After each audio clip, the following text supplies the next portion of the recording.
Howdy, howdy. Good morning. Good evening. It is. It's a little bit of everything, I guess, isn't it? It's even tomorrow in some It places. is. Yes, it is. Yeah, future's still here, so we're all good. That's awesome. How was your guys' week? Oh, I've had an interesting week. We were without internet for about 4 days. We had something in our roof. It chewed our internet cable. So that was a bit of a disaster. And then my husband went up to investigate, almost fell through the roof. So now I've got a hole in my roof or in the ceiling. So, yeah, we've got internet back. I still have a hole in my ceiling. But other than that, life is still going. Life Put a skylight in. Exactly. Or I know, right? another easy access for where the critter is. Right. You just Oh, I know. Yeah, Did you find- we've had I don't know what it was. We had the roof baited just in case it's rats, but it sounded too big for a rat. I think it was more like a possum, but we haven't heard it since. Just that one night, and it did a lot of damage. Yeah, it Wow. chewed the crap out of this poor cable. It was just had all kinks in it all the way across. So it really went to town on this cable. But it's all Wow. replaced now. They checked the ceiling or the roof to make sure there were no entry points. Oh, it looks good. We've had all the trees cut away from the house. So if it's coming from a tree onto the roof, it can't hopefully do that now. So Wow. I'm hoping that's fixed the problem. But if it is rats, they're not going to be here much longer. So they can live out anywhere, but not in my roof. That's awesome. Right. You don't want them there. Yeah. That's awesome. Oh, is that me? I'm getting feedback. Yeah, I don't know what that is. I think it's me. I think my air conditioning just kicked in. Oh, no worries. No worries. Well, that's awesome. Yeah, it's we've been dealing with a heat wave here. It was like 97 degrees yesterday, which might as well be 140 degrees for Montana. It was so hot. Oh my gosh, it's getting hard to get away from. It's crazy.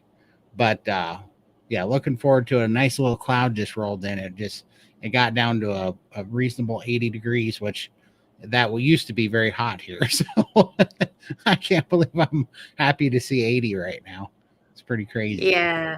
Well, it's winter here and I am freezing. And normally I've always been a winter baby, always loved winter. But I guess I've got a lot less layers now and I'm really feeling the cold. So bring on summer. I want the heat. So happy to swap you guys. I would love to swap weather with you right now. Yeah, I'm ready for fall. Yeah, absolutely. It is so Yeah. freaking hot. It's crazy. Well, that's awesome. You got any plans for next week? Anything fun coming up?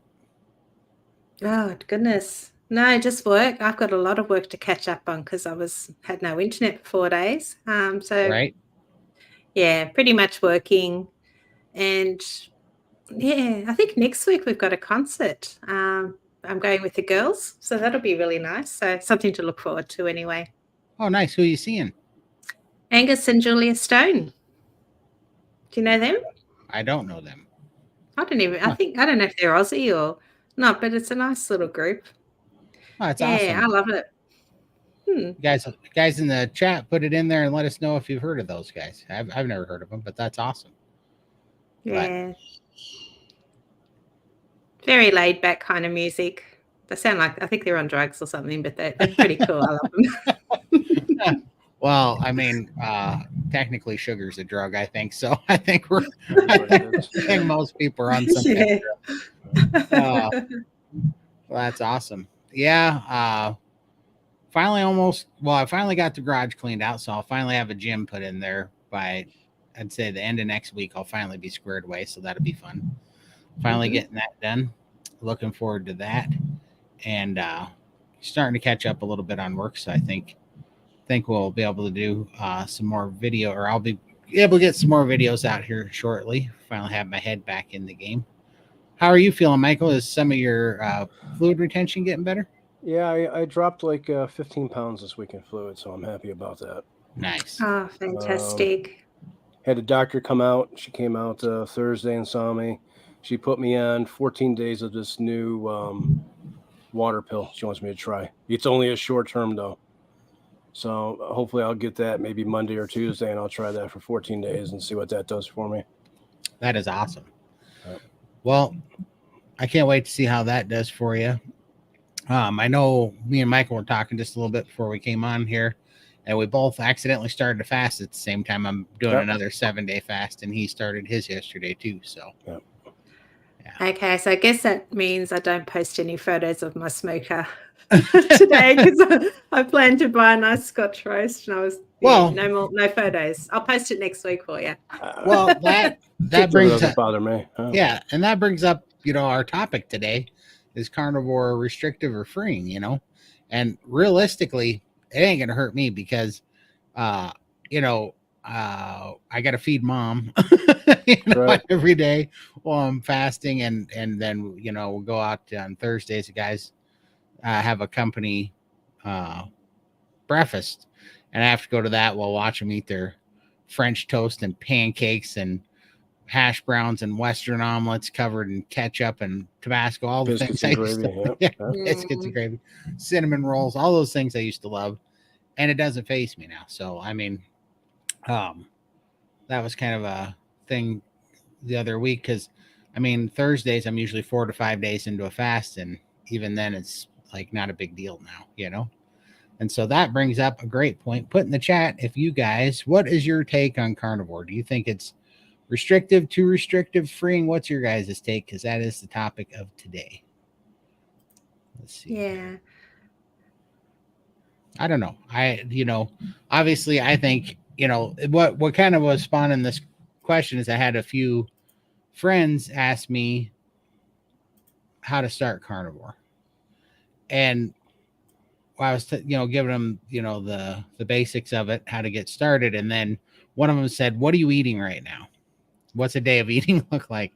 And I was like, man, I don't want to tell them, because if I was to tell them right now how I eat, they would think I'm crazy. They would think I'm so restricted that coming from, a sugar standard American diet addicted brain, they would think what I'm doing is impossible, And the fact that it's so easy is the testament for carnivore to me, that I didn't get this, like I didn't start out this strict. It evolved where this is the easiest path and the most, the thing that I like to do and I get the most out of, because right now I'm eating for 7 days and then I'm fasting for 7 days. And when I am eating, I'm eating a pound of meat and 54 egg yolks a day that I'm drinking raw, which sounds crazy. But man, is it healing and is it beneficial? It's like nobody's forcing me to do this. It takes no effort on my part. I literally look at it like I do an OMAD where I get to eat a pound of meat, and then I have 3 protein shakes, just like I would back in the days when I was like lifting. So I'm just taking a protein shake, which happens to be 18 eggs each time, 18 egg yolks. And that's the only way I look at it. So to me, it's not restricting, but boy, if you tell somebody that's just starting carnivore, and obviously nobody has to do that. Like that's just something that's optimal for me right now. It's not, nobody has to do that or start that way. It just happens to be what I'm quite enjoying right now. And it's, to me, the simplicity of it and the benefit from it is the most freeing thing and easy thing on the planet, So Yeah. I don't know. What do you guys think? Yeah, I just, Bella put a video up recently of Dr. Hampton going over my blood work, and I got 10 gold stars. Everything was really good. My markers were awesome. But the comments under it, people are just saying, you can eat some fruit and vegetables and still have those amazing benefits. And so I've responded to all of them. Yeah, look, it may work for some, but for me, I have those fruit and vegetables, and it starts the cravings, and it starts me spiraling out of control. If you can moderate your fruit and vegetables and you're feeling amazing, go for it. No one's telling you need to stop. But for me, that is going to make me spiral and end up back where I was. So for me, I need to abstain from those things. It's not restrictive. This is what I need to do. I'm enjoying what I'm eating, and I feel my best when I just have carnivore. So honestly, people need to work out what works for them if you need to keep a few fruit and veg in your diet to keep it sustainable, well, it's better than putting processed foods and adding all this other stuff, and you feel amazing, go for it. But for those that want to stay strict or need to stay strict like me, give us your blessing.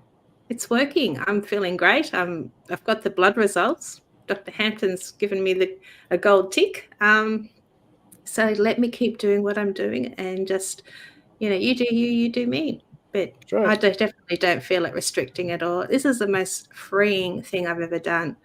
I have an off switch.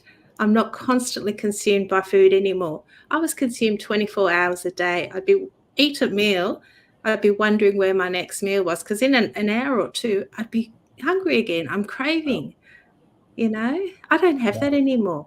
I eat my food and then that off switch happens and I just get on with my life.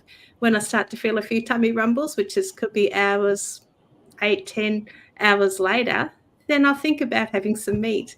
But it's not like, oh, I've got to eat, I'm going to chew my arm off if I don't eat in a hurry. I've got time and I've got the food in the fridge. It's quick and easy in the air fryer. Super simple. So that simplicity is what keeps me going. And shopping so much easier. Oh gosh. Just removing all those choices. Yeah. You don't have to worry no more about what you're making or planning stuff out. You just make whatever you usually have, and that's it. And that off switch is the thing that changes this whole thing for all of us. I'm just like Lindy. The thought of food would always be there, even if I just got done eating 15-20 minutes. The thought of, I knew if I had leftovers left, it's still sitting there. It was so good. It tasted so good. And that thought would always be there and make me want to go back and have a couple more bites. And now I don't think about food at all no more. It's amazing. The only thing that makes me want to eat now is breakfast. I eat in the morning, and I'll have, if I'm doing 2 meals a day, I'll have something in the evening, and that's it. I don't think about food at all no more. 100%. Well, and back to Lindy's point too, on people always feeling the need to tell you, oh, what you're doing is crazy. You can have fruit and vegetables too. The number one comment that I get from people is always, you're not losing weight because of carnivore. You're losing weight because you are not eating X, Y, and Z, and you're not having chips, and you're not eating as much, blah, blah, blah. No. And I mean, to me, it is the most ignorant response that you could possibly have, because what they're really saying is, 2 things. One, they're saying, you must have never tried a diet before. It's like, I didn't make it 8 years, or 26 of those over 600 pounds without ever trying a calorie restrictive diet. Like, I mean, if it was that easy that you could just cut out those things and it wouldn't be the carnivore, it's that you're cutting out all this stuff and that you're not eating this many calories. If it was that easy, 74% of the planet wouldn't be obese or overweight, right? Like, that is such a tone deaf, ridiculous comment to say. And they don't even understand how they've been indoctrinated by the calorie in, calorie out, calorie deficit, thermodynamic hypothesis, horse crap, so that big food can get away with pretending like calories are all equal, that all nutrition is equal. It doesn't matter. Oh, you just got to limit how much you have. That's one thing. But the other thing, to Lindy's point, why people continue to lash out and go, you can have fruit, you can have vegetables. It's because these people are addicts like we were. And what you're doing is you're basically telling them that maybe their sugar fix that they're getting out of this stuff is not great for them, and that they might have to deal with their own, sugar addiction. And we all know that, I know for sure that sugar addiction was the worst addiction I had, way worse than tobacco or any of that crap, was the sugar addiction. So it's really funny that people get so threatened by carnivore, because if we're right, that means they have to stop being sugar addicts, and that sucks. I mean, we all were terrified of that, we all went through it. Yeah. I kind of think that diets are not one size fits all. Like, for me, I've got to be strict. I have to abstain from all that. But other people may get away with it. They may have a good figure. They don't have to worry about it. They feel great. Well, congratulations to you. I'm so glad you found what works for you. But what you do doesn't work for me. So I have to ramp it up and go extreme. But I love it. I love this simplicity. I love what I'm doing. I feel amazing. So why introduce things that are just going to make me spiral and go back to where I was? You know, I was restricted at 800 pounds. My life was restricted. I feel so free now. I have a car. I can get out and go for a drive. I can walk around the house, do my housework. I couldn't do any of that before. That was restrictive. So for me, Carnivore has given me my freedom. It has given me a second chance at life. And why do people want to sabotage that, me to sabotage that by eating fruit and veg when I know that it causes cravings and it's going to make me go backwards? So they're not helping by saying comments like that. So anyway, sure. my rent. 100%. Well, I mean, agree. yeah, for sure. And it diets definitely aren't a one size fits all. It's not like shoe. It's like shoes. We all wear different size shoes. Diets work the same way. It's everything's different for everybody. It's just like anything. Nothing works for the same person. Yeah, I definitely think. I mean, well, of course. I mean, human beings are the most sophisticated, complicated living, created anything that's ever been discovered. So if you have 8 billion of them, surely there's not going to be a one size fits all. Surely there's going to be massive nuances with people. But there are some constants that we can look at. And one of them is that standard American diet is making everybody sick for sure, and that going away from the nutrition is making people sick for sure. And that if the calorie in hypothesis that's been preached as long as this diet culture has been a thing worked, then 74% of the planet wouldn't be obese or overweight. So the fact that people are still beating this dead horse and they're still indoctrinated by this stupid dogma to protect, the money, basically, all this propaganda that's been pushed out to protect big food and big pharma, it's pretty ridiculous, right? that people are still believing that, and they're still saying that, and it's such a stretch for them. You got you got the calorie deficit dogma that's being pushed, but then you can look at the most obese population that's ever existed on the planet is right now, and sick, metabolically sick. But then you look at carnivores and the success they're having, and even ketogenic people, mostly, definitely in the carnivore sphere, and the amount of success that everybody's having. And they can actually look at the results of carnivore and argue against it all day long.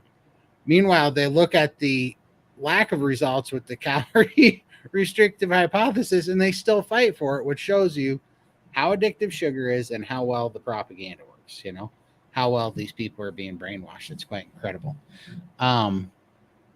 Let's see. Let's go to some starred comments here so we don't get too far behind. Chicken dinner. Todd, I listened to your latest video. 100% agree. A lot of the modern problems stem from folks not having true faith in higher power. I agree. Thank you so much.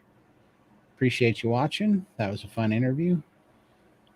Eating junk is restrictive. 100%. That's what I always say. One thing that kind of got it through to my head is that you in that 15 minutes of pleasure or whatever from eating whatever crap that you're eating causes you a lifetime of problems, and so we think that restricting that 15 minutes is not having that whatever is the restricted part, and it's not. It's actually choosing to not be in bondage to these addictions. It's pretty crazy. Let's see. Sugar and carbs are recreational drugs masquerading as food. Absolutely. That's a well said. 100%. Yeah. Very well said. And people are waking up to it now. I really think everybody's seeing it now. It's a restriction that gives us the freedom. Exactly. I love 100%. that. 100%. You know, think of all the stuff, you know, that you get in return, right? It's a trade-off. You know, and it's all a lie anyways that you know, we're supposed to, you know, people are like, you look at all the stuff that you can't eat. It's like there really isn't all the stuff. That's a lie. It's sugar. It's carbohydrates, simple Right. processed carbohydrates and sugar. That's it. It's one of three things that we get to eat. We get to eat protein, we get to eat fat, and we get to eat carbohydrates and sugar. And you're just cutting out 30% of it that's not essential, and it's caused so much sickness and disease and obesity and just it's not. It's just because out of that very addictive drug, because there's a lot of money in it, they've made like 600,000 products out of it and painted them all pink and blue and purple and cute colors and plastered it that everybody thinks that they're giving all this up. Yeah, but it's all basically, look at the ingredients, they're all the same shit. All same crap. Yep. Yeah. And our life shouldn't be focused on food. You know, we shouldn't be living to eat. We need to eat to live, just for survival. So, yeah, I do think all the crap they put in our foods is messing with our hormones, and that's what's causing the cravings, or I don't know, but stuffing something up upstairs. And yeah, once you remove all of that, it's that off switch happens, and you just feel so much more at peace. So much more at peace. You think faster, you're more efficient. You know, you have more energy, you have more health, you don't have anxiety, you're not getting weighed down by everything, you know. Just Yeah. I don't think a lot of people realize how addicted they are to the stuff until they get off of it. right. Because I know Yeah. for me, I didn't realize it either. And I knew I ate, when I was eating the stuff that I shouldn't have. It's just, it doesn't click in your head until you get to the freeing part of it. And that thought is no longer there is when you finally realize. And when I went through, 5+ weeks of withdrawal symptoms, that I couldn't believe that I was, having the sweats and the shakes and the chills and felt like shit, that was from what I was eating, to get that out of my body and be free from that. And that's when you finally realize. That's when it was for me, when I finally realized that I had a problem. Sure, the weight was a problem that I had, and I realized that, but I always thought that I could just, give it up without a problem, but it just didn't go away until you get it completely out of your system and you're free from it, and you're eating the stuff that you're supposed to be eating, and you're feeling the change. 100%. Yeah, it's almost like you ever had a pain that you've had for a long time and then you heal it and it goes away finally, And the first time in 10 years, and you're like, oh that's my funny. God. I didn't even know it was hurting. Like you got so used to it that you forgot that it hurt. Right. Yeah. And then it goes away and you're like, man, why do I feel so good? It's not that I feel good, it's that I don't feel pain anymore. It's kind of like that. It's really crazy. Yeah. Yeah, freeing, especially grocery shopping made easy. That's a fact. That is a fact. It's so funny now. I mean, I buy right now. I'm buying like an egg, a bunch of eggs, and a brisket. It's like two things, and water, sparkling waters. Yeah. Well, I get my eggs delivered, and then we just go up and grab a great big Scotch roast in the smoker. And we've got in the freezer, I've got all sorts of little steaks and things like that for just if you want something different, chops and ribs, just for something different. But yeah, super easy. And we went to Costco a couple of weeks ago, and just walking into it, and people are coming out with trolleys full of donuts and soft drinks, bulk packs of everything. And they've got all the little kids, running around. They were just going crazy. And the parents were, snapping at the kids because they weren't behaving. And I'm just looking at that thinking that is so sad. I didn't see any meat in anybody's cart. So Right. yeah, it's just all sugar. Yeah, It was pretty sad. They don't even know the level of addiction that they're under, and those kids are going to get hooked on it. Yeah. For sure. Free at last, free at last. Amen to that. Yep. That is a fact. I'm the same, Lindy. I can't eat the fruit and control myself. Yeah, some people just need to be, to abstain to get through. And those that can't, that can moderate their food, fantastic. Congratulations. But you just have to find what works for you. So, I seen a video this week. I think I came across it on Twitter about a guy saying how we used to only be able to get apples at a certain time of the year, and that would be, and then once they're gone for the year. And yeah. like say with oranges would only become in season at a certain time, and now we have them available all the time. So we're getting way too much of it, and I completely agree with that. I don't think the fruit and vegetables are bad for you. I don't agree with that. I think what's happened is the amount that we have access to and what they've done to them through the years by trying to make them bigger so they can make more money, making them grow faster, and all this other stuff that they did into fertilizers and the chemicals to keep the insects off of it is what screwed them up. And that's what we're ingesting it, and it's not good for us. Yeah. If I was growing my own fruit and veg, which I'm hoping to do in the future, like I'm thinking, we may be moving in with my daughter because she's having issues with her sight, and she loves gardening. It's something we could do together. She loves her fruit and veg. Like, she's tried carnivore, but she loves her fruit and veg. So if we had things growing on our property, I'd consider eating a few vegetables maybe. We'll have to see how I go. But if it's homegrown and you're just eating in season, I can't get too overboard because I'm not going to buy it from the supermarket. I'll just be eating it while it's on the plant. As soon as it's gone, that's it until next season. So it may be something I would consider down the track, but for now, I would never buy from the supermarket because that would just put me into that spiral. And yeah, you can buy it 24/7 these days. Everything's open 24/7. So I can't afford to go down that track. But I don't know.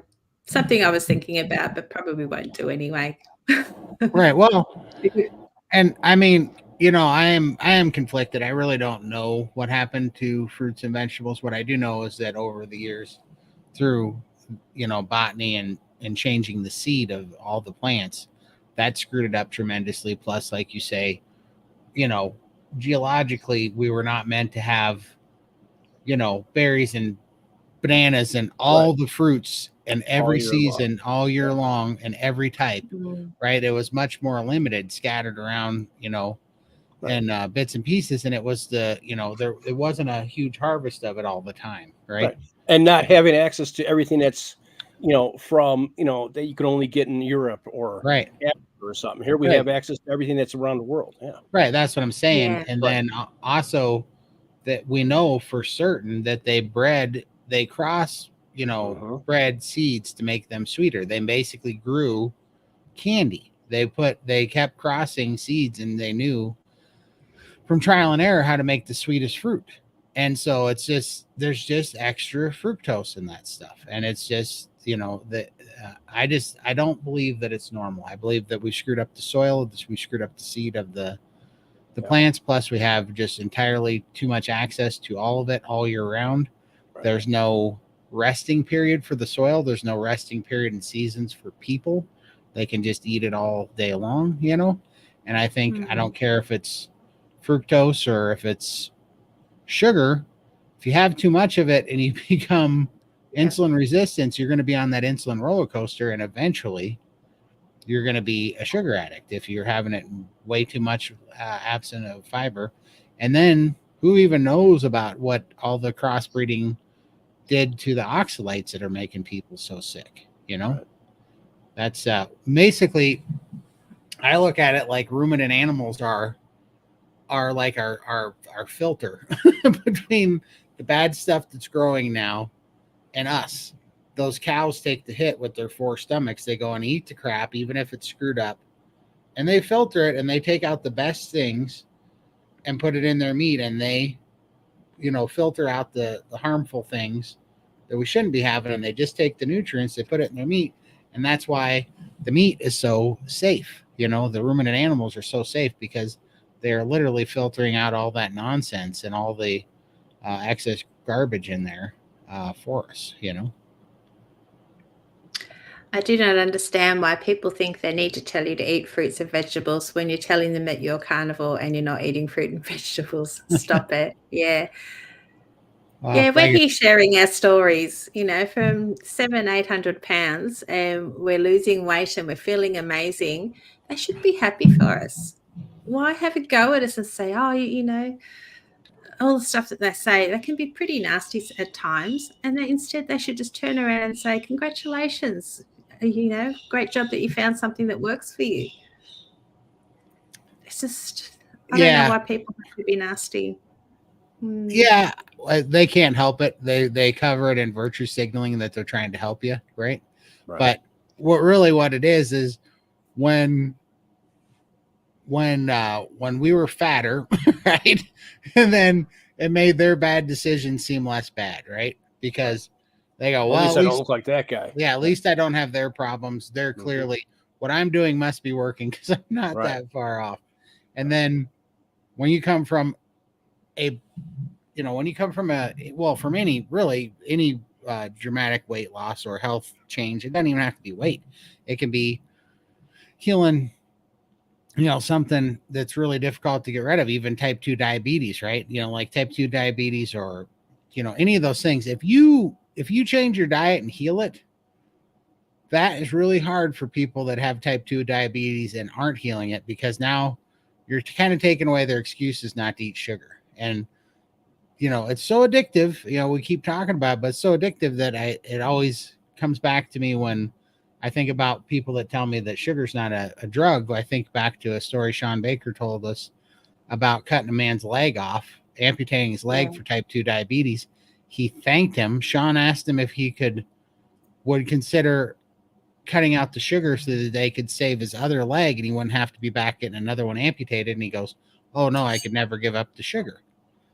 So I mean, somebody that just came out from getting their leg cut off, and right, he's still at that point said, oh, I could never give up the sugar. Well, those people, are so addicted to the food that when you make an actual change and an effort and it actually improves your health and it takes away those things, people want to believe the lie that, well, no, it's just something I have now that I have to have, and so I have to take a medication, because they don't want to hear that it can be fixed with diet and not a pill. Everybody wants to hear that they just have to take their insulin, they have to take these pills, and if you threaten them with actually, if you give up all the sugar and all the stuff that you love right now and you're so addicted to, you too can be free and healed. They really don't want to hear that. It's quite a threatening thing to them, All right. I now feel sorry for others, and I used to be them only 7 weeks ago. Yeah. Yeah. I'm constantly people watching. It's something I've done all my life, is watch people. And now when I do see people and might watch them eating, and I do see all my old behaviors in them, and it does make me feel very sorry for them. And I wish they would come to this side and not be so drawn or driven by the food. It's just everything revolves around food, and you're missing out on life just thinking about your stomach all the time. Yeah. Yeah. Yeah, and it's even not even just about the stomach, but about your fix. You're thinking about how to get your next one.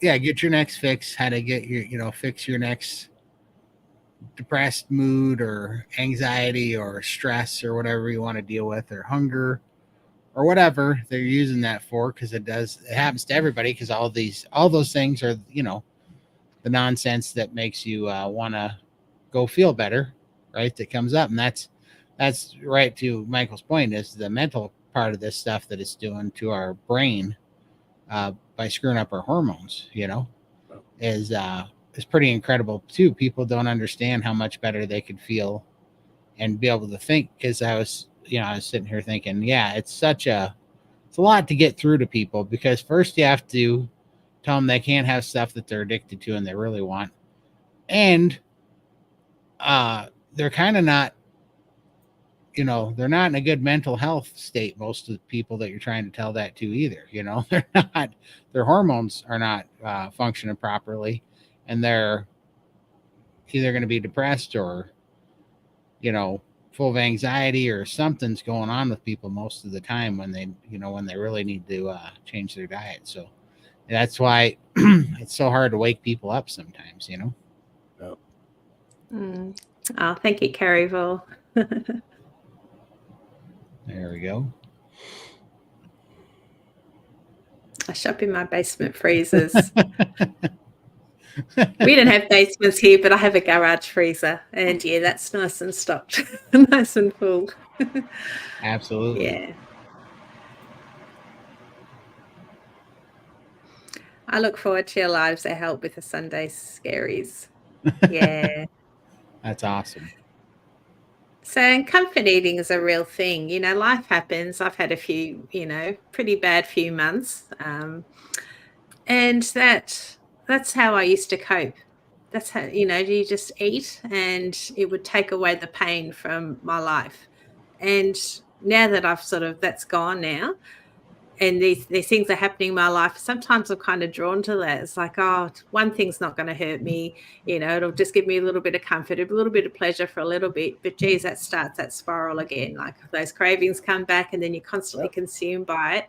And you feel like crap, and then you get the major guilts because, I've done so well and I let that weak moment derail me. And so then you're back on track again, and then it happens again. And that's where I've been in the last few months. It's coming home from Texas. That trip threw me for a sixer. And I'm back on track now. I'm doing really well. But it's just so easy when life happens for you to fall back into those old patterns because you think, it worked back then. It did free up your mind for a little bit. But then it just causes all those problems again. And yeah, I don't want to end up back there. For sure. 100%. My son called me a hypocrite. He's correct, of course. When I believed the lies, I thought I was being a good mum, teaching them to eat the poison veggies. Right. I mean, Well, everybody, right? Yeah, we knew no better, and our parents didn't know any better. Yeah, my mum hardly cooked meat at all. She hated it, so we ate a lot of vegetables. She'd cook steak for my dad because he loved it, but he'd have it with all sorts of weird things on it as well. But it's what she believed in. She was on a diet constantly. She had, I'm pretty sure she had lipedema and lipedema, but back then it wasn't really well known. She was very small on top and had really large legs and hips, and was constantly on a diet for that. Well, diet wasn't really going to help her too much with that. But that's all they knew. And so they thought they were doing the right thing. They thought they were doing the right thing by us as well. But, yeah, we know better now.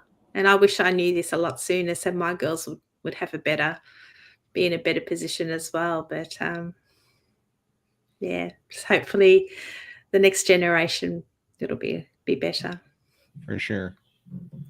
Does anyone know any carnivores who have gotten shingles, chicken pox as a baby, shingles at 8, 17, and now 63? I've also had Bell's palsy 2 times, which is the same dormant virus as chicken pox and shingles. Oddly enough, I'm not going to say who because I don't know that they'd want me to say it or not. I don't think they'd have a problem with it, but I do have a carnivore friend, very well known, that just went through shingles, strangely enough. So I don't know why that happens, but maybe it's akin to oxalate dumping or something, getting rid of the dormant virus, Yeah. Maybe so. I know that some people say when you're detoxing that you have to be healthy enough to kill all the virus and pass it or all the parasites and pass it, because some parasites will lay eggs on when they die. So if you kill them, one parasite will lay 6 more eggs, and you'll have 6 parasites grow in its place. So you have to be healthy enough that when you start killing them, that you get them out of there. So maybe something like that. Maybe it goes through and kind of kicks it up to try to push it out or something. I don't know. It's very interesting. But I don't think Carnivore makes us invincible. We still get sick. I mean, I've got a snotty nose and a bit of a sore throat because it's been freezing here, sitting in a cold room. But I don't think I would be as sick if I was on a sad diet. Like the symptoms are not as bad and I'll probably get over it a lot quicker. So it does make us stronger, but it's not going to make you 100% invincible. We're never going to get sick. We're never going to get this. Right. But I think we deal with being sick a lot better and it won't last as long. Right. I was surprised to find there was sugar, dextrose, I think, and table salt.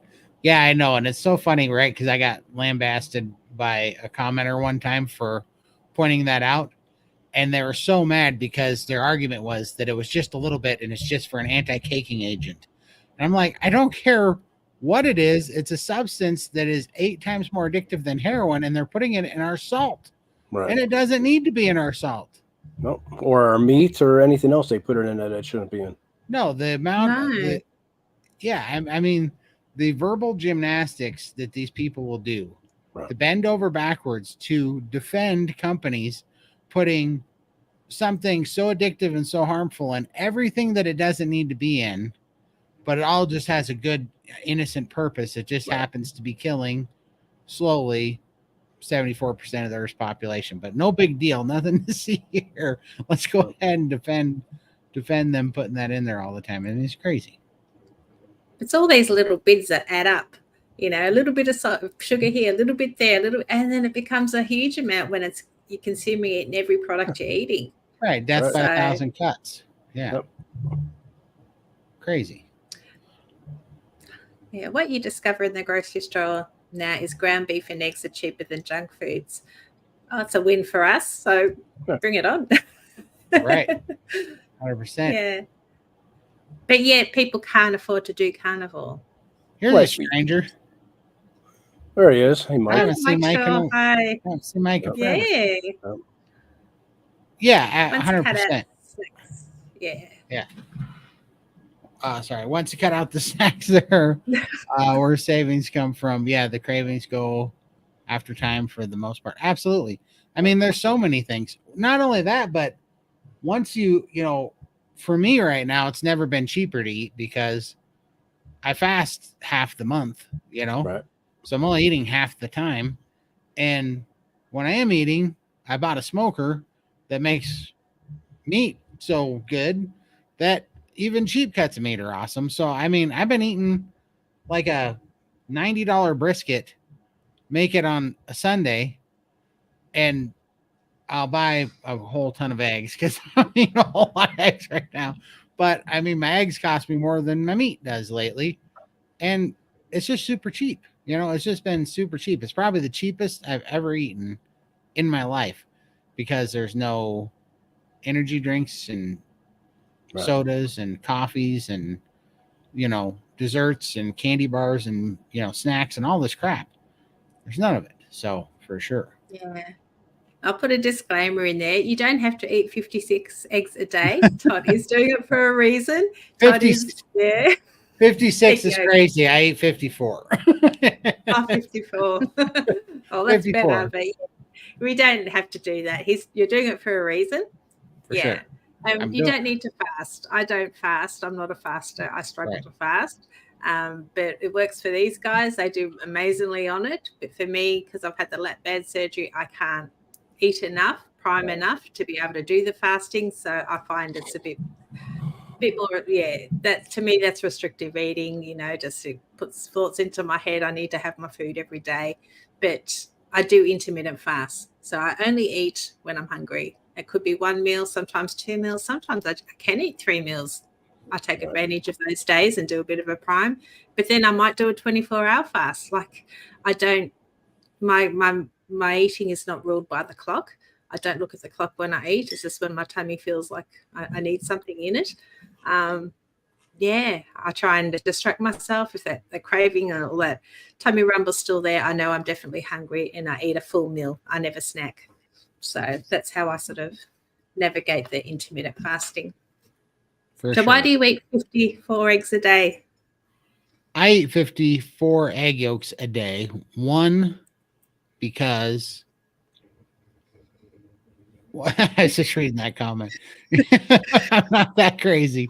One, I eat 54 egg yolks a day because I only eat half of the month. So every day that I eat, when I am eating them, it's really I'm eating for 2 days, right? So you can cut that in half. And so I'm actually trying to get to 72 egg yolks a day eventually, but I'm building up to it so that I can maintain 36 egg yolks on average a day while fasting half of the month, basically. And I'm doing that because eggs have DHEA in them, and DHEA is a precursor testosterone. And when I started carnivore, I had very low testosterone. I don't anymore, but I really enjoy the feeling that it gives you. It just gives you so much more energy. And I'm working out now, and it's helping me gain a lot of lean muscle. It's helping me get very strong. It's healing. It's very, very healing. You know, everything in a chicken yolk is built to grow a full living little being, a little brain, a little nervous system. And so everything in there is very, very nourishing. And so I'm doing that to get the building blocks so that when I do go and fast for 7 days the next week, when I go into autophagy and the autophagy boosts my growth hormones and my stem cells, those growth hormones and stem cells will have something to work with in the proper building blocks and hormones to work with to go repair tissue, which is all in the big picture, a plan to grow muscle and lean tissue, but also to heal my lymphatic system, because that is the longest thing that I'm still working with is compromised lymphatic system, which is working fantastically, by the way. So it really is working well. And I was going to say on that hand too, I really think that fasting is a skill that you can kind of learn. I think you have to know priming first, because I couldn't do the fasting if I didn't do the priming, which is why I do eat so many egg yolks before a fast, is because I need those building blocks. But if you can learn how to prime and you can learn how to fast and you can learn how to fast properly so that you're not screwing up your metabolism, I think it's a great tool to have, and I quite enjoy it because the healing benefits from it, and also just the simplicity. You know how nice it is this week to not have to cook a darn thing for myself, to not have to shop, to cook, to eat. It's just there. But because I did my job last week, eating everything I was supposed to, putting it down, I'm not going to have any metabolism problems. I'm not going to have any, slow metabolism. My brain's, not going to start shutting down on me. Like, if you do it right, it's quite the muscle to kind of build up, and I'm really enjoying it quite a lot. But you don't have to, so don't freak out. It's not a deal breaker by any means. It's just a tool. No, yeah. I ate something off plan last night. It churned my belly. Yeah. That'll do it for sure. Yeah, when we were in Texas, Lindy was there. She watched me do it. I got a Flying Dutchman at In-N-Out that had a lettuce. Flying Dutchman's just a burger patty with cheese, and then it was wrapped in lettuce. And I ate that stupid lettuce, and my right knee swelled up for like the next 5 days. I was like, oh my gosh. Chafee's right. The stupid lettuce trying to kill me. I love veggies, but I will not eat any from America. All the soil is poison. I can believe that for sure. Yeah. I'm eating onions and mushrooms with my burgers, some avocado and salsa too. Good Well, you job. rebel. It is. Look, So it's more keto. Yeah. It sounds delicious. I love the sound of it. Back in the 50s and 60s, we only had a 4-ounce glass of juice. Nowadays, they drink 20 ounces or more in smoothies. Oh, yeah, and get refills. Yeah. Like where I'm at, you can go get orange juice in the morning, and they just bring you refills of orange juice all morning long, where at breakfast. It's crazy. I think veg and fruit are fillers for days you have a bad hunt. Yeah. Yeah, absolutely.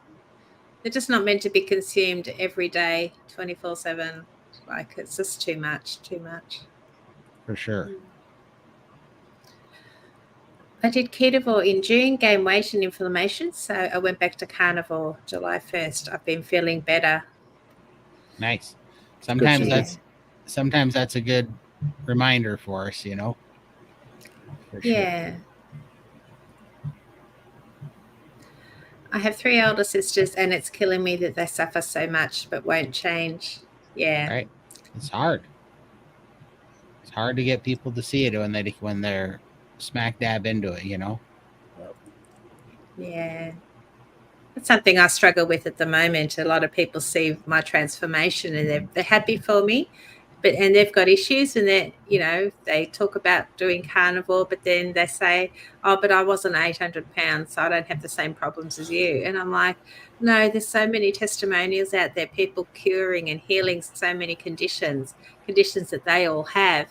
But they just look at me and say, well, I'm not 800 pounds, so carnivore's not going to work for me. It's too restrictive. And it breaks my heart that they, offer to send them videos and they're just not interested. Yeah. But, all we can do is plant the seed, and one day they may ask us and say, hey, can you help me? And I'll be the first one to jump in there and help them on their journeys. Until then, just got to keep doing what we do and hope Well, they'll... just be the example. I mean, the longer that we keep being healthy, lose weight, don't have heart attacks and cancer and all the things they say that are coming for us, you know. And like all those all those arguments and excuses fall away for them, you know.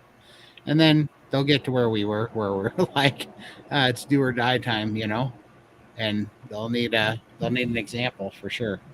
And they're not going to care about the propaganda anymore when it comes to that day. They're going to be looking for something, you know.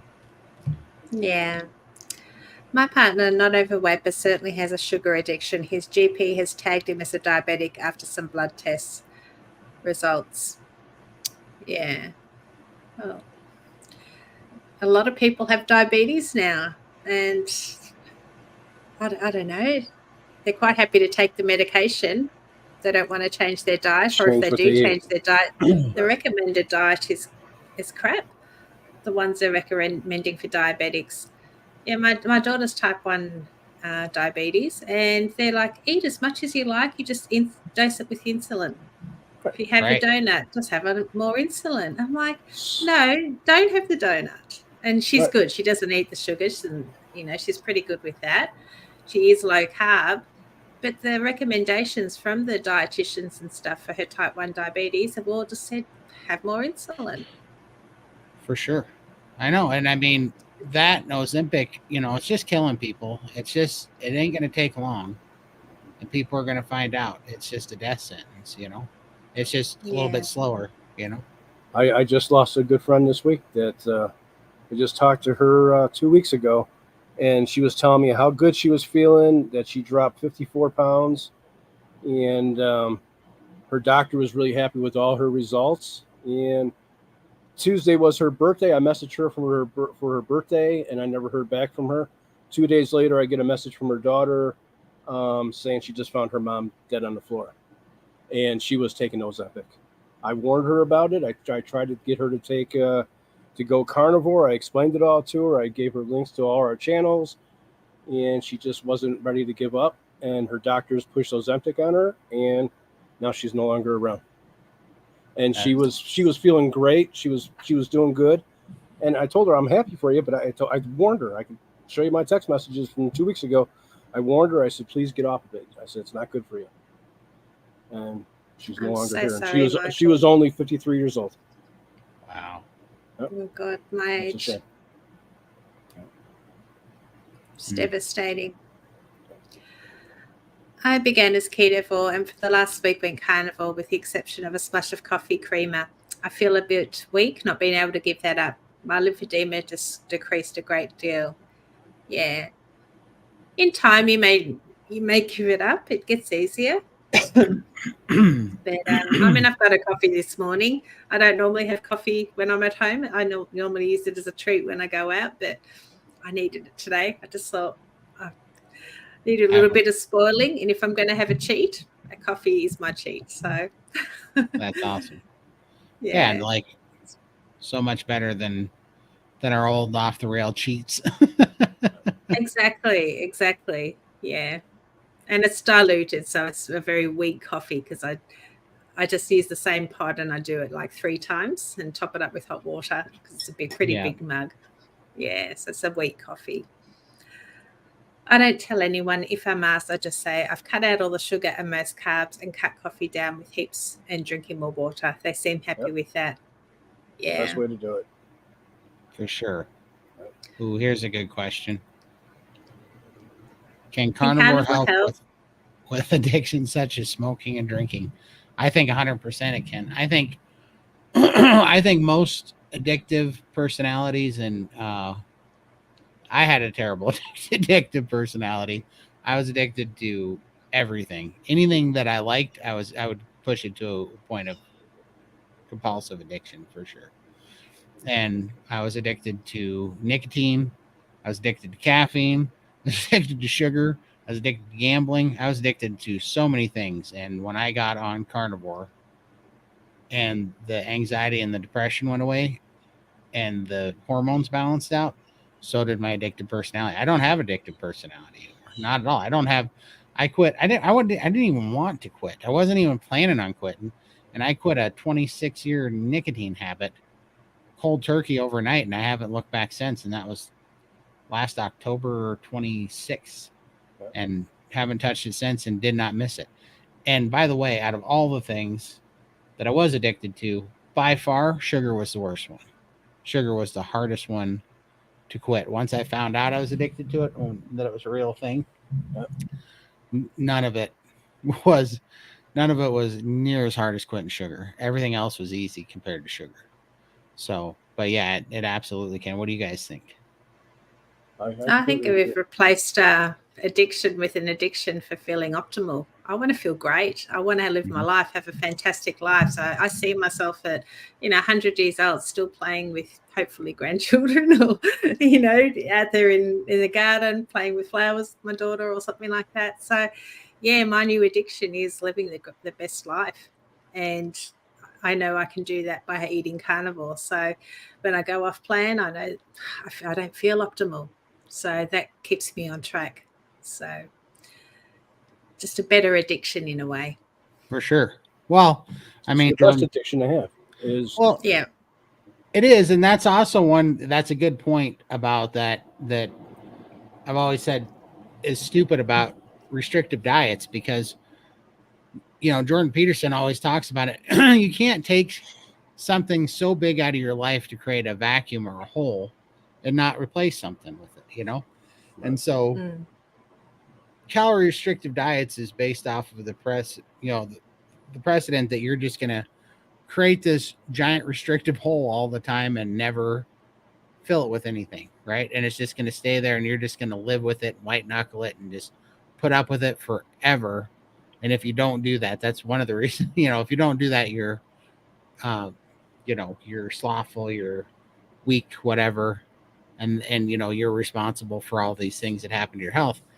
And it's just, that's what's so stupid. It's so built to create an addictive cycle. That calorie, restrictive hypothesis is just so built to perpetrate that. It's so crazy. It really is. It really is silly. Dr. Nelson, consistency, fall 7 times, get up 8. Absolutely. Exactly. Yeah. That's what it's all about. Yep. And we all have cheat days, or like fall off the wagon, if you like. But the trick is not to let it spiral out of control. If you do have a cheat, just pick yourself up again, dust yourself off, and back straight on the wagon. Get back on. And I think each time you do have, you do fall and you keep doing that, you will just get stronger and stronger and stronger until those cheats become less and less. So, yeah, just don't beat yourself up about it. Back on board. Yeah, no, well, it's, I don't know. I'm going back to Jordan Peterson. He always says that, this is always having something to aim at, and it's just a process. There is no destination.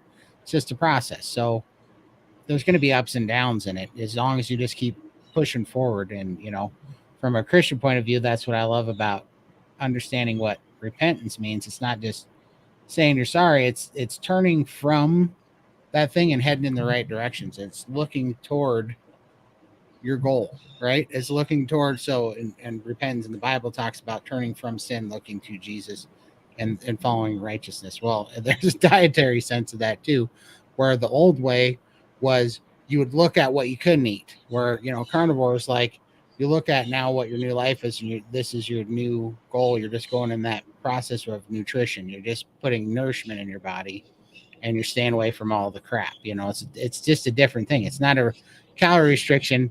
It's just focusing on what is good that you're going to put in your body. I don't know. There's definitely a parallel to that to me. Oh, Mike, I hear that, Lindy. I lapsed for 3 months, and now I'm back gained almost 20 pounds. Good news is, Mike, you know how to lose it. Yep. Exactly. You know Exactly. this is working for you, and you're back on track, and you'll get there. You'll lose those 20 pounds very quickly. For sure, 100%. I'm having a very invasive surgery in September. Any advice? I'll be in the hospital for 3 to 4 days. Good question. Yeah. I'm actually having surgery in February, and I'd like to know the same thing. But I like definitely. I like what Gino did in the SBG, where he primed and then fasted. Because that, man, fasting's so healing, and it spawns growth hormones and stem cells. I think if I was doing it, I would do priming. Priming real good, and then just before it, I think I'd do a fairly long fast, like at least 7 days, and if you can do fasts, if you're good at them. But I think I would want to go in a fasted state, so I had the most stem cells and growth hormones. Yeah, definitely ask for the saline without glucose. I think they put a lot of sugars and stuff in the saline, so in the drip. So ask for one without that, because that's going to throw you off as well. And if you've got someone that can bring you carnivore meals, and try not to eat the hospital food. I'm definitely going to have my husband smoke up a brisket or something, and then bring that in for me, and I'll be eating what he brings in for me. So just keep away from the sugar, because that's not going to help with healing, and also increase the inflammation if you're having sugar. So do stay away from that, and just try and be as strict as you can. But I think Laura Spath and her husband, they both had skin removal surgery, and they did a lot of fasting before surgery. And I don't know if I can do that. I will try, but definitely staying as strict as I can. And yeah, stay away from the temptations for sure. For sure. Regarding the commentary on fruit being so sweet, a family member offered me some cherries, saying how it's just fruit, therefore it's good for you. I laughed, and they were candy sweet. Total regret. Yeah. Absolutely, they are. Isn't it crazy how when you've been on carnivore for a while and you go back to something that you never remembered even remotely being sweet, and then you try it or whatever, and it feels like you just had a mouthful of syrup, Yeah. And I hate it when people say, oh, it's just one. It's not going to hurt you. You need to live a little. Well, I am living now. This is my life. And I'm loving my life. I wasn't living before, and I was eating all that stuff before. I was miserable. And I can't eat just one biscuit or one cherry. Right. I need the whole freaking bag or the whole packet. Right. Give it all to me, because I just want that craving is so powerful, and you can't stop it. And you just mind keeps thinking until that's gone. Mm-hmm. So especially if you sit, that's not freedom. That's just being chained to this food and addiction. So I don't need it. And if people can stop at one biscuit or one cherry, great. They can moderate, fantastic, do it. But for others, don't think we're all the same. Some people need to abstain from that stuff. So, yeah. But at least, it's a good indicator. I mean, you tried it, it didn't work, you felt bad afterwards, but you'll know for next time. So it's all a learning curve as well. So don't beat yourself up about it. Just take it as a lesson, and and that will help you in the future. Yeah, for sure. And I always just replace that when people say live a little. I always replace that with like live a little and have some heroin, or live a little and have some meth. Like I know how hard it was to get free from it the first time. Why in the crap would I want to hop back on that stupid thing and start over when I finally got through the worst part of it? It's just like, I think of it like, you ever had a dislocated, joint or something, and they had to pop it back in? It's like, would you want to dislocate it on purpose just because you can pop it back in? Like, you don't want to go through that. I feel like I had a reset here that was painful to get through the sugar addiction, and then people are like, well, you got to live a little and have a little bit more of your addiction back or whatever. And I don't even know, I don't even know what addiction means anymore. It's just you get so hooked on this stuff that we've all been doing for so long because it messes with your brain chemistry. And until you get that settled, I mean, your brain just screams out like a little addict, just like a little monster. Like people don't understand that when your brain gets that hooked on it, you want sugar like you want your next breath, like it does not shut up. It's tormenting. It's loud. It's for some people, it's real bad. It is. And so Yeah. why play with that? Like it's just not worth it. Shingles is also triggered by stress. Mm-hmm. Oh, okay. That could There be you it. go. No stressing. And as I said, life happens, you get stressful situations. So I think being carnivore definitely helps. You may get shingles, but you won't suffer as badly with the symptoms. Absolutely agree. It makes us stronger. If I feel a bit scratchy in the throat, I put a dose of colloidal silver in my water. I don't know what that is. It's made from silver. Yeah. Okay. I make some. Nice. Thank you, Todd and Lindy. That makes sense. I wonder after being a carnivore for a year and then keto for 1 month, June, back carnivore since July 1st, oxalate dumping maybe triggered it and woke it up. Could have. Yeah. Look, we'll never know. Just, day at a time. Just keep doing what you're doing and feeling great. So, yeah, keep it for simple. Sure.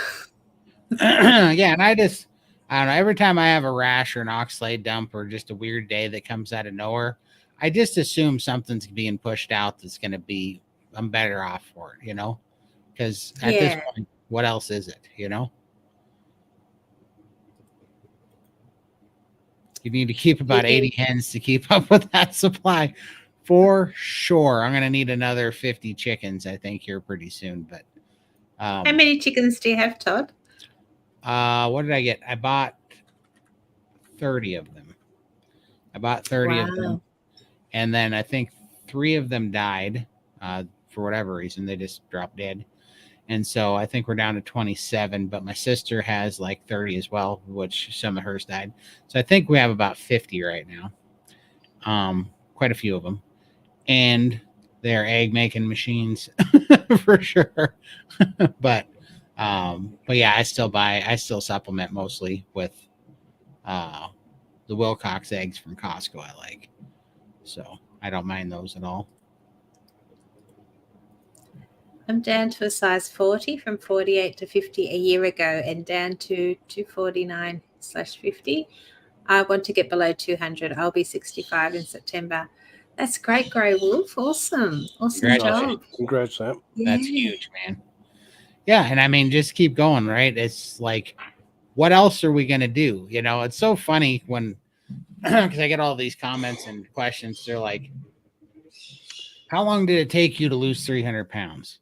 I'll be like, it's been about 20 months. And they're like, how long did it take you to lose your first 100? I only have about 100 to lose.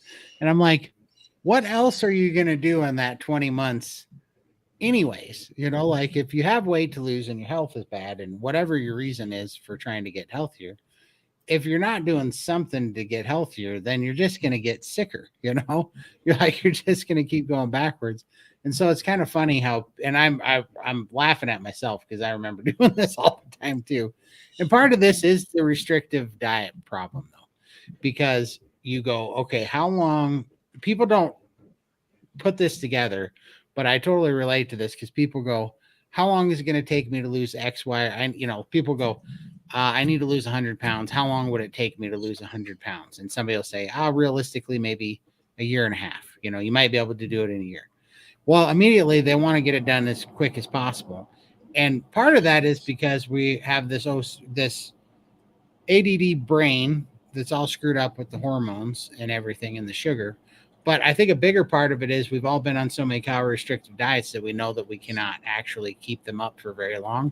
So we're trying to do it in the shortest amount of time because for some reason in our head, we think that maintaining is going to be easier than losing, right? We think that. But what happens? Yeah, what happens when you lose that 100 pounds? Are you going to go back to how you were eating before? Are you going to continue eating this way and doing carnivore? So Right. that's the thing. We're not doing this as a diet. This is a lifestyle. And when we Nope. get to our goal weights, whatever that happens to be, like I don't have a goal weight. I'm just going to. I don't have a name because this is how I eat forever now. You just got to work out what are you going to do afterwards. Continue eating meat. You don't change. You don't go back to eating crap, otherwise you're just going to end up in the same place again.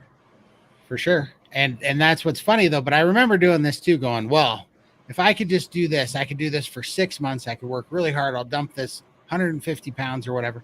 And then I can relax a little bit and just eat moderate. And you think that you're going to maintain, and it never works. It's because you always just go off the rails. Like, everything comes out from under you because in order to do all that calorie restricting, it was all willpower. You never fixed any of the problems. You're still an addict.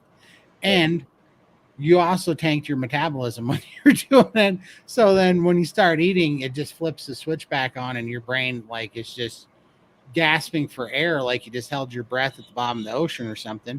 And so you end up overeating all this stuff and your body saves all of it because it went, I don't know what kind of terrible 6-month famine we just went through, but our environment, there's no food available. We almost starved to death. This is terrible. And it stores all that fat. It does it. I've done that so many times in my life to an extreme extent. I mean, for like 200 and 300 pounds before, I've had that swing where I did something crazy for 17 months, white knuckled it, and then watched it all come back so fast.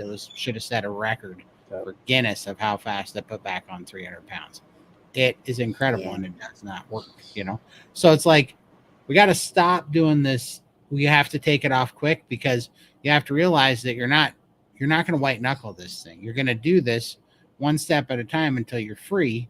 And then this is a new lifestyle. And then the weight's going to come off when the weight comes off. But whether it comes off in 2 weeks, 2 months, 2 years, 10 years, whatever, you're better off by not being an addict and still being victim or, slave to the sugar and the bad lifestyle that's keeps, kind of plummeting you into the depths of hell that we're dealing with right now, And so I would definitely look at it more that way.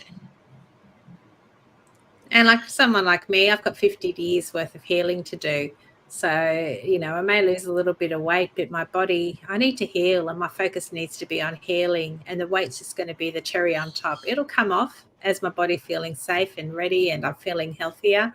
And so there's no rush to get to my optimal ideal weight or anything like that, as long as I'm healing and feeling amazing. So I think prioritize healing over weight loss for a start. I have lymphedema and have dealt with recurrent cellulitis that lands me in the hospital. I'm thrilled to report that since being keto, since 4th of the 15th, so 15th of March, is it? May? April, I now carnivore. I've only had one very mild recurrence. That's awesome. Congratulations. That's huge. Yeah. That's great. So good. And the lymphedema diet, if you go to like the Australian website, it's all vegetables and grains and a terrible diet. Carnivore definitely improves all of my symptoms. Yeah, I feel amazing on it. I've had a few slight that I really thought was going to really turn into a really bad infection because I would get a couple open wounds since I started carnivore now, but not like they used to be. Wow, that's awesome. Okay, so before that, I don't know how many times I would have to go into the hospital to get IVs with my cellulitis. It would get so bad, and then your leg swells up, and it takes forever to go back down, and sometimes it doesn't even go back down after getting the infection and all that. It's not fun. So, but this is your best bet. That's incredible. And I've been dealing with this for 25 years. Wow. So. Yeah. That's crazy.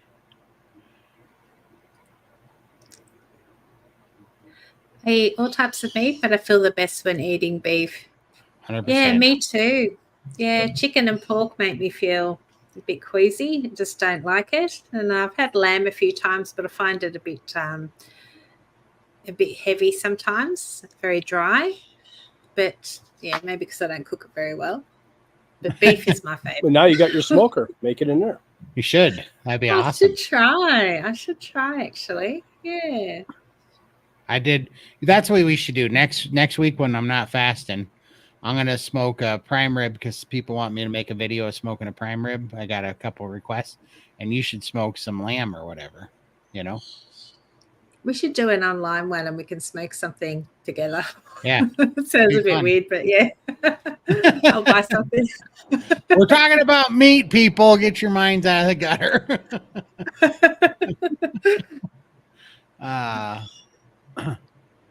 Hey, Mike, Frotch here. Big fan from Sweden. I did Carnivore and my LDL spiked. That can happen, but it's Mine okay. spiked too.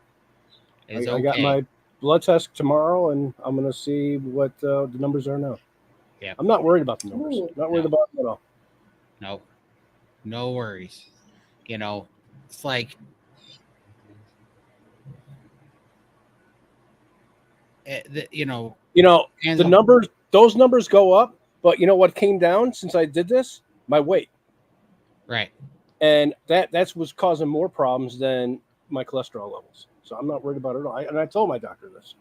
Right. Because isn't it? I was just trying to think of what, the reason why I paused there is I was trying to think of the acronyms that Dr. Hampton used, Lindy, on your video, but I believe it's the lipids, the free lipids in your blood is all that really matters, which yours was really low, right? Lindy, it was like 0.7. Yeah. Yeah. So I think it's actually the lipid test because LDL and the good and bad cholesterol doesn't mean a whole heck of a lot unless you end up having a bunch of, those free lipids in your blood or whatever, because those are what can clog stuff up. But when you become fat adapted, it burns those out of your blood. And then there's one that's supposed to go up when you got ketones in your body. Yeah. Which one's that? I think it's the, which one is it? I think it's the good cholesterol. Right. I don't remember because I don't care about cholesterol. I'm not worried about it either. I'm not in the foggiest worried about it at all. It's just a made up thing to get everybody worried about so they can sell us drugs that have worse side effects than anything. It's like, it's crazy. Well, my daughter had a bunch of tests. She had a CAC test and she got a 0, which is fantastic. Yet he wanted to put her on a statin. I'm like, why? She's got no calcification or anything in her arteries. Everything's looking good. Right. Why would she need a statin? Anyway, she decided not to go ahead with it. She just threw the script in the bin, which was good. But yeah, I couldn't understand why she would need one. Yeah, I mean, because it makes money. That's why they get a kickback for that. That's why. Interesting how humans survive for thousands of years before we ever knew there were blood tests. Yeah. Mm-hmm. Or blood types. Yeah. And look at how they lowered the cholesterol numbers back in the 80s because they came out with meds to lower them down. Right. We used to be normal was 300. And then they dropped it down to 200. Now they want everybody, in the hundreds now? Right. Because they're trying to kill us. They probably, if they were really being honest, they probably know that when you get below a certain amount, you're a little bit weaker, you're a little bit stupider, you're a little bit more easily manipulatable. Controllable. Yeah. Yep. For sure. Carnivore is my lifestyle. When I reach my goal, I may eat an avocado or some cheese occasionally as my body tolerates it. It's a beautiful plan. I love it. Great job, Susan. For sure. I just tried the 2-ingredient carnivore flatbread, and I'm happy to say it was actually awesome. Okay, awesome. Don't know that one. Yeah. Yeah, Bella made it. Has a video on it, and I saw it too. It looks delicious. I'm so worried. Not worried, but I just don't want to introduce bread things back into my life because I used to love bread things, and then because that's gonna. I'm just so happy with the simplicity of it. I don't want to crave hamburgers and lunch meats now and cheesesteaks and all those things because they come with other things. You know, What's the 2 ingredients? I forget what. Put it in the chat. I think it's egg whites and something else. Egg whites and maybe. Well, you got a lot of egg whites over there, Todd. I do. I have mountains of egg whites. Well, you could make some for your mum. Maybe your mum would like it. That's true. I could give that a try. Yeah. But yeah, I'm interested. Mom, cottage cheese and 2 eggs. Cottage cheese and 2 eggs. Oh, okay. Yeah. I've made Bella's pancakes twice, and more so for the family, just like because they're like a bit of a treat. So a Sunday morning, I used to make pancakes for them. So I did make Bella's pancakes. I absolutely love them, but it's not something I want to do a lot. Right. Yeah. But a Sunday morning breakfast, if they want something special, definitely something to consider.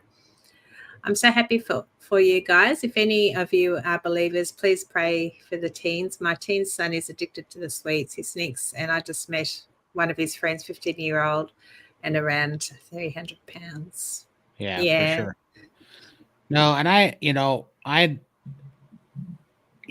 to me, this looks like a movement. I think there's seasons for things, and I think one thing that's happening right now is God shining the light on the corruption in the food that's been killing us and addicting us. So I think that pretty soon we're going to see a shift in the youth too, that are going to really start pushing back against the sugar because they're going to start seeing. I mean, right now our kids are eating all this stupid sugar and energy drinks, and it's all marketed to them. It's marketed that energy drinks are cool and all this stuff, and it's edgy and all these things, and really all they're doing is sitting inside playing video games and drinking energy drinks until they get sick, and it's hurting them. So I think there's going to be a turnaround because that can only happen so long before people start waking up and being sick and depressed and full of anxiety and stuck in your room and being awkward is not going to stay very marketable for much longer. And everybody's starting to see that. So I'm praying that the kids kind of, they turn that around and they want to go out, have a life again, get out of the house. Yeah. I agree with Lindy, with healing first and the weight will follow. I have 50 years of bad eating to fix. Yeah. For sure. But we can do it. We can do it. Yeah, weight is not inherently tied to poor health.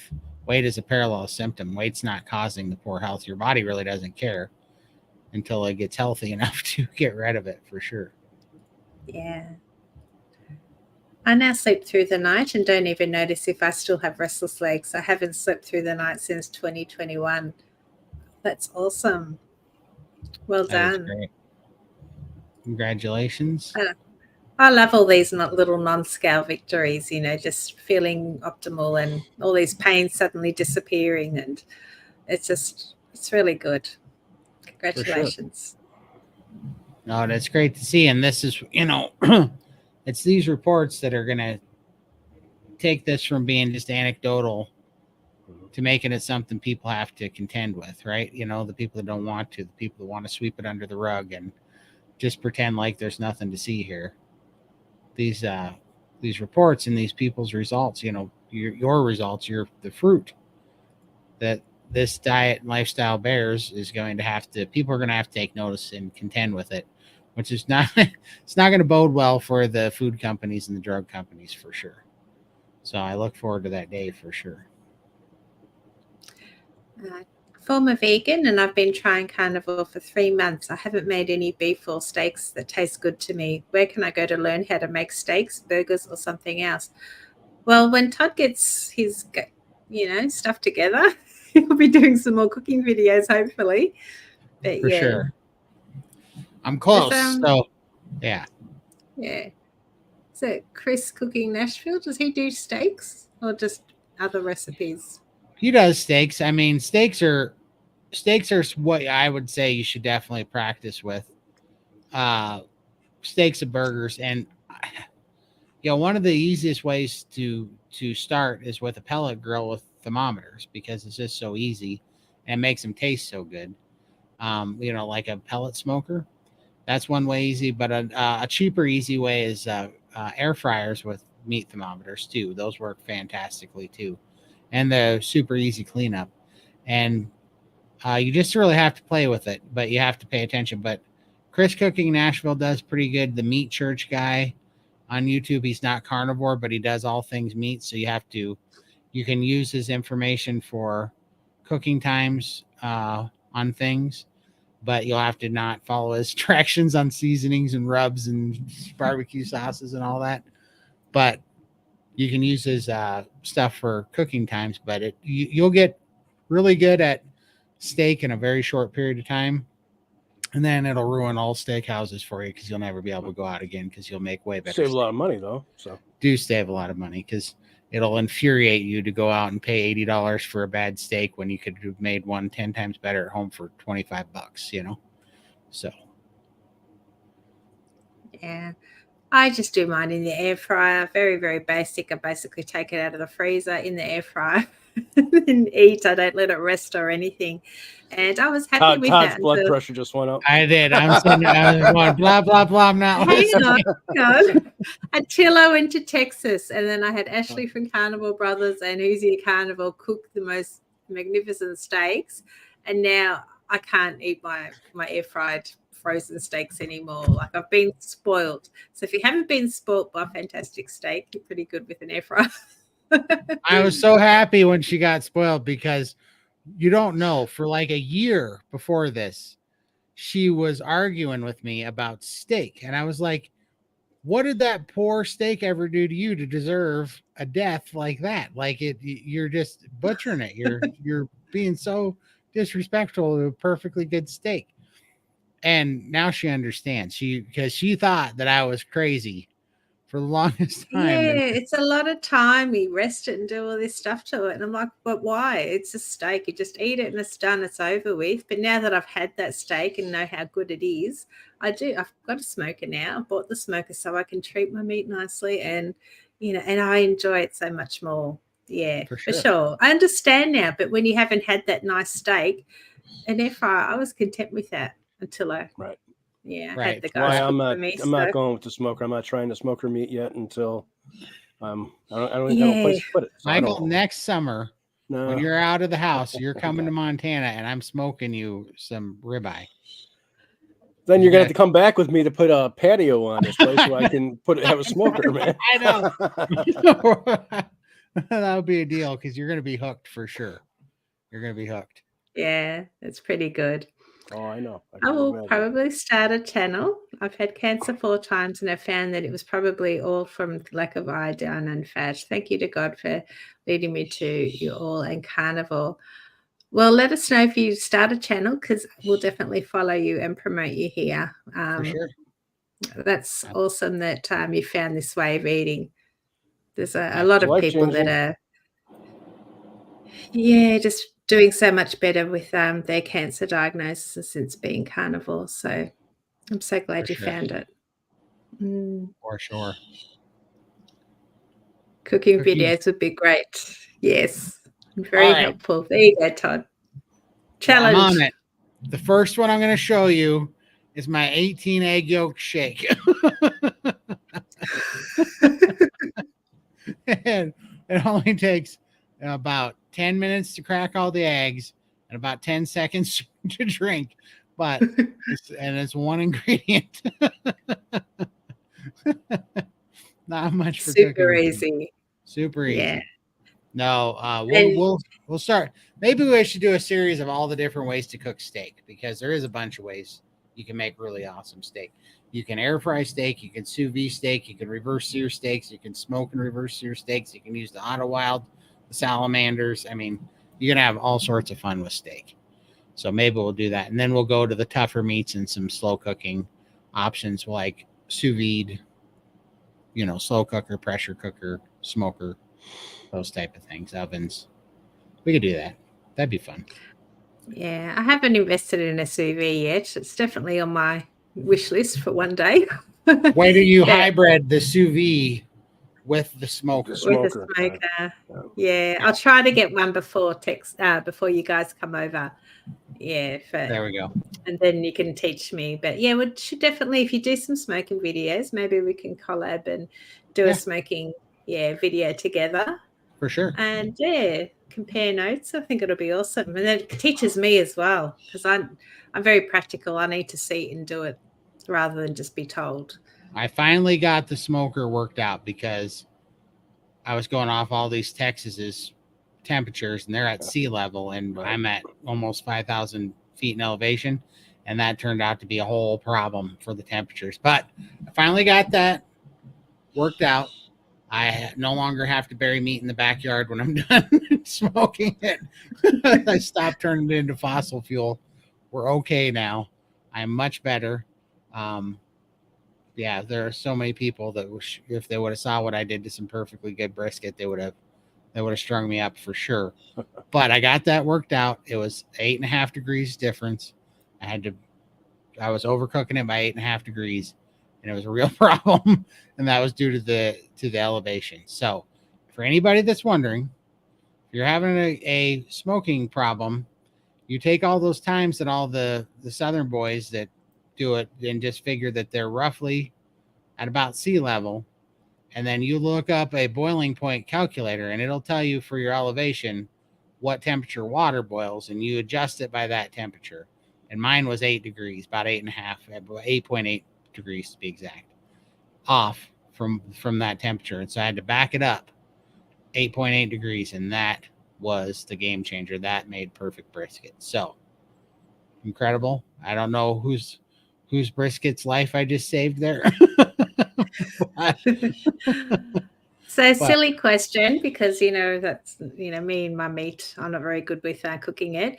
Can I just pull something out of the freezer and put it in the smoker? Like, obviously I can't put the thermometer in it if it's frozen. I wouldn't. Is it best to thaw it out overnight, or is it just best to put fresh meat in and not use there's so many things you can do. There's so many things you can do, and it depends on what the piece of meat is. Like, you would never put a very tender top cut of meat in frozen. That would be a tragedy, in my opinion. Because what's going to happen? I was thinking more so some beef ribs or something. Like, if I've got some beef ribs in the freezer. Yeah, those all those cook too quickly. So no. Okay. Because that would be a problem. And you want good texture on them because you don't have enough time. So whenever you put something in frozen, it's moisture. You have a bunch of moisture trapped in that piece of meat. The moisture is not your friend if you want a good texture and a good bark or a good sear. You got to get that moisture off there. The best thing you can do is you take that out, you let it thaw, and then you salt brand it, and you put it on a cooling rack, and you put it back in the fridge, and you leave it for like a day, 24 hours. You let the air get to it. You let it pull out the water out of it, right? Because you don't want water in your steak. You want them juicy, but you don't want it water juicy. You want it rendered white tissue fat juicy. So the juice that you're looking for in a steak is not water.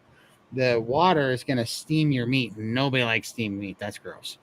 And it keeps you from having a good sear and a good texture and a good bark if you're smoking it. So you want all that off there. So you want to brine it. Plus, brining does pull salt into the meat and helps it hold those juices and not evaporate so much, and it'll hold those juices in the meat. So that's good. So you can do that. And if you really want to up your game and you want to get crazy with it, you can inject your like briskets and stuff. And so you get like a syringe, like a needle and syringe, and they make them for barbecue, and you suck up like whatever. You could make a salt brine with fat. You could make a beef broth and salt brine. The one that I really want to do is I want to inject one with Frank's Red Hot. You actually put it into the muscle and you inject the meat full of some kind of delicious whatever. It can be, like I said, it can be broth. It could be pepper, aioli. It could be, hot sauces, whatever. But you can inject it, and that keeps it super juicy inside. And then you put it in there, and it keeps it from drying out, because that's one thing you have to worry about. Like low and slow is good, but if you do it too low for too slow for too long, it dries out the surface so bad it's like beef jerky on the outside and Right. undercooked on the inside, you know? So, but to answer your quick question, definitely, I don't think there's any reason to ever put a piece of frozen meat in any kind of cooking apparatus ever, in my opinion, because people will say, well, you get a better sear because the outside you can cook it longer and not overcook the inside because it takes longer to thaw out, so it'll be rare. But yeah, but the entire time it's pulling water out of the steak as it's defrosting, and it's steaming the outside of the steak, which is just a freaking tragedy in my opinion, you know? Like I No know people, worries. so I don't know. I think I'm it's just, a from the simple, I don't like to spend too much time cooking. So anything that's simple and easy is good for me. but Yeah. the beauty about your giant smoker is you can cook giant pieces of meat and you only got to do it one day. Right. Then you got meat Yeah, that's what I'm doing. Yeah. Yeah. I would never buy $100 piece of meat and throw it in the freezer. So actually after this live stream, we're going to go out and buy a piece of nice big chunk of meat and I'm going to smoke it. And Yeah. that'll last my hubby and I lunch and dinners or whatever for the whole week. So I'm only cooking once. Right. And this time, fantastic. If you were to take it out just this time, just for some fun, you take it out of the package. It's going to have blood all over it. Pat it dry with paper towels, and then give it a rub down with some salt just on the outside, just salt. Just give it a good rub down with salt on the outside, roll it in some salt, and then just let it sit on your counter for like an hour or two. Just an hour. And because you could preheat your smoker and get the smoker going for 30 minutes anyhow, and just do that and let it get nice and dry on the outside for an hour or two, and then put it in, and you'll be amazed how much difference that the crust makes. Like the bark will get I'll do that. Beautiful. It'll make a big difference. And then depending on what piece of meat and what temperature you're going, when you get about 70% there, and I don't know how long this is going to take you, but let's say that it takes you, let's say it's a 12-hour smoke, right around the 7/8 hour, you should get unwaxed butcher paper and wrap it up in it and then put it back in. I don't know if you've been doing that. I think we talked about that, but we talked about it, but I don't know where to get this butcher paper. All I know is the baking paper. I don't know if it's the same thing. Yeah, so you can get the baking paper. Yeah, get baking paper. Yeah. Will work. Yeah. Hopefully, if you can find it, unwaxed would be better. Right. Unwaxed baking paper. But if you can get that, it'll be fine. And then wrap it up, and it'll keep the right amount of moisture in so that the heat isn't directly hitting the you want to build the bark, but then you want to keep from steaming it. If you put tin foil around it, it steams it. So you want that paper because it breathes a little bit, but it protects it from having that hot smoke hitting it for like another 3 or 4 hours, because then it's going to dry it out too much. But if you do that, you're going to like it for sure. It's going to be okay. I might send you a link to what I know, and then you can tell me whether that's the right paper or not, because I'm a little bit confused by it. Yeah. No worries. So I'll do that later. Let's see here. Comment for the former vegan. When I first started, I had to cook completely and carefully increase meat amount. I couldn't handle even slightly underdone anything. Makes the food tasteless but needed. Yeah. When I first started Carnivore, I couldn't eat anything rare. It had to be cooked fully. But now I love it rare. It's just, I think, something you become accustomed to, and you just naturally gravitate to. Well, I did anyway.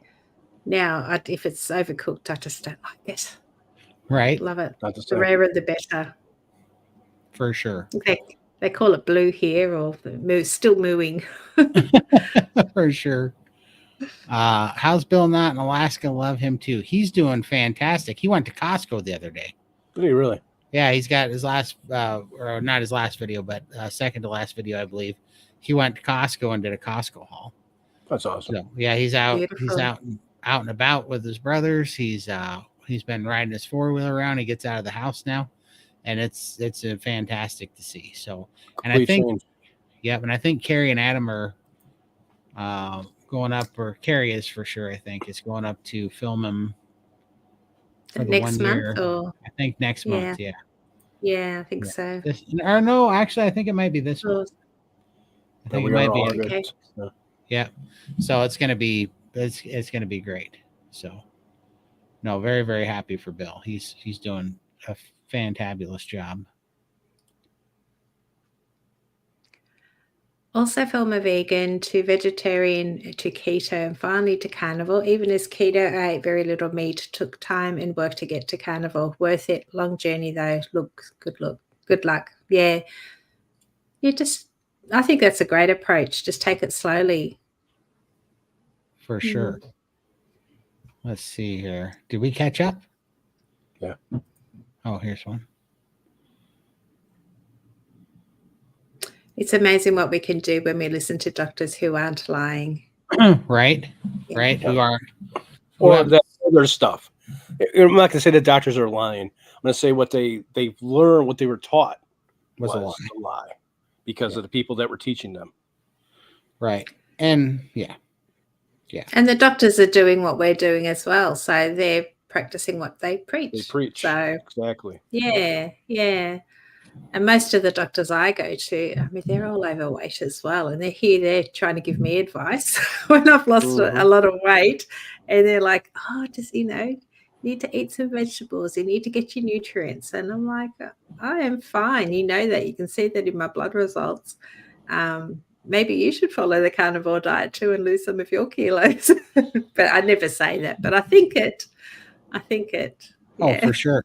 I mean, our doctors are crackheads too, It's just it's crazy. And I respect what the doctors say. I listen to what they have to say, but then I do my own research and then I just do what I think is best for me because it's my body. I know myself better. Sure. I know this is working. I'm feeling fantastic. And all I need the doctor is for right now is to give me that script to have blood tests if I need it or, if I break a leg, they'll need to fix that. Yeah. But apart from that, I think I'm doing really well. So, right. Yeah. But I'll respect them, but I just do my own thing. So research yourself. It's very important. Yeah, absolutely. Yeah, I mean, you can cook a steak in the oven, but you are not going to have a very good sear. So you need to sear the steak off on something hot, so like cast iron skillet or stainless steel skillet. You'd be better off making it in a broiler? No, no, because it's going to dry it out. You need very hot contact surface to make contact with the steak to make that crust. So if it was me, and a reverse sear is very common, but if it was me, I would take the steak, I would pull it out, I'd let it rest, I'd pull it out, I'd pat it dry with paper towels. Always pat your steak dry, get the blood and the water off the outside surfaces, and then salt both sides of it a little bit, right? And then put it on a cooling rack and just let it sit at room temperature for 30 minutes to an hour if you can. And then once you take that out, I would put it in the oven in a roasting pan, and I'd put it at like 250 degrees. And for me, I like my steaks, the internal temperature to be right around 123 to 129 degrees. 123 is very rare. 129 is like a more medium rare. 134 is like a medium well, right? So I would get, depending on where you want it, I would shoot for an end temperature of somewhere around, I would probably start at like 100 and just if you don't know what kind of steak you like, I'd start at like 129 degrees.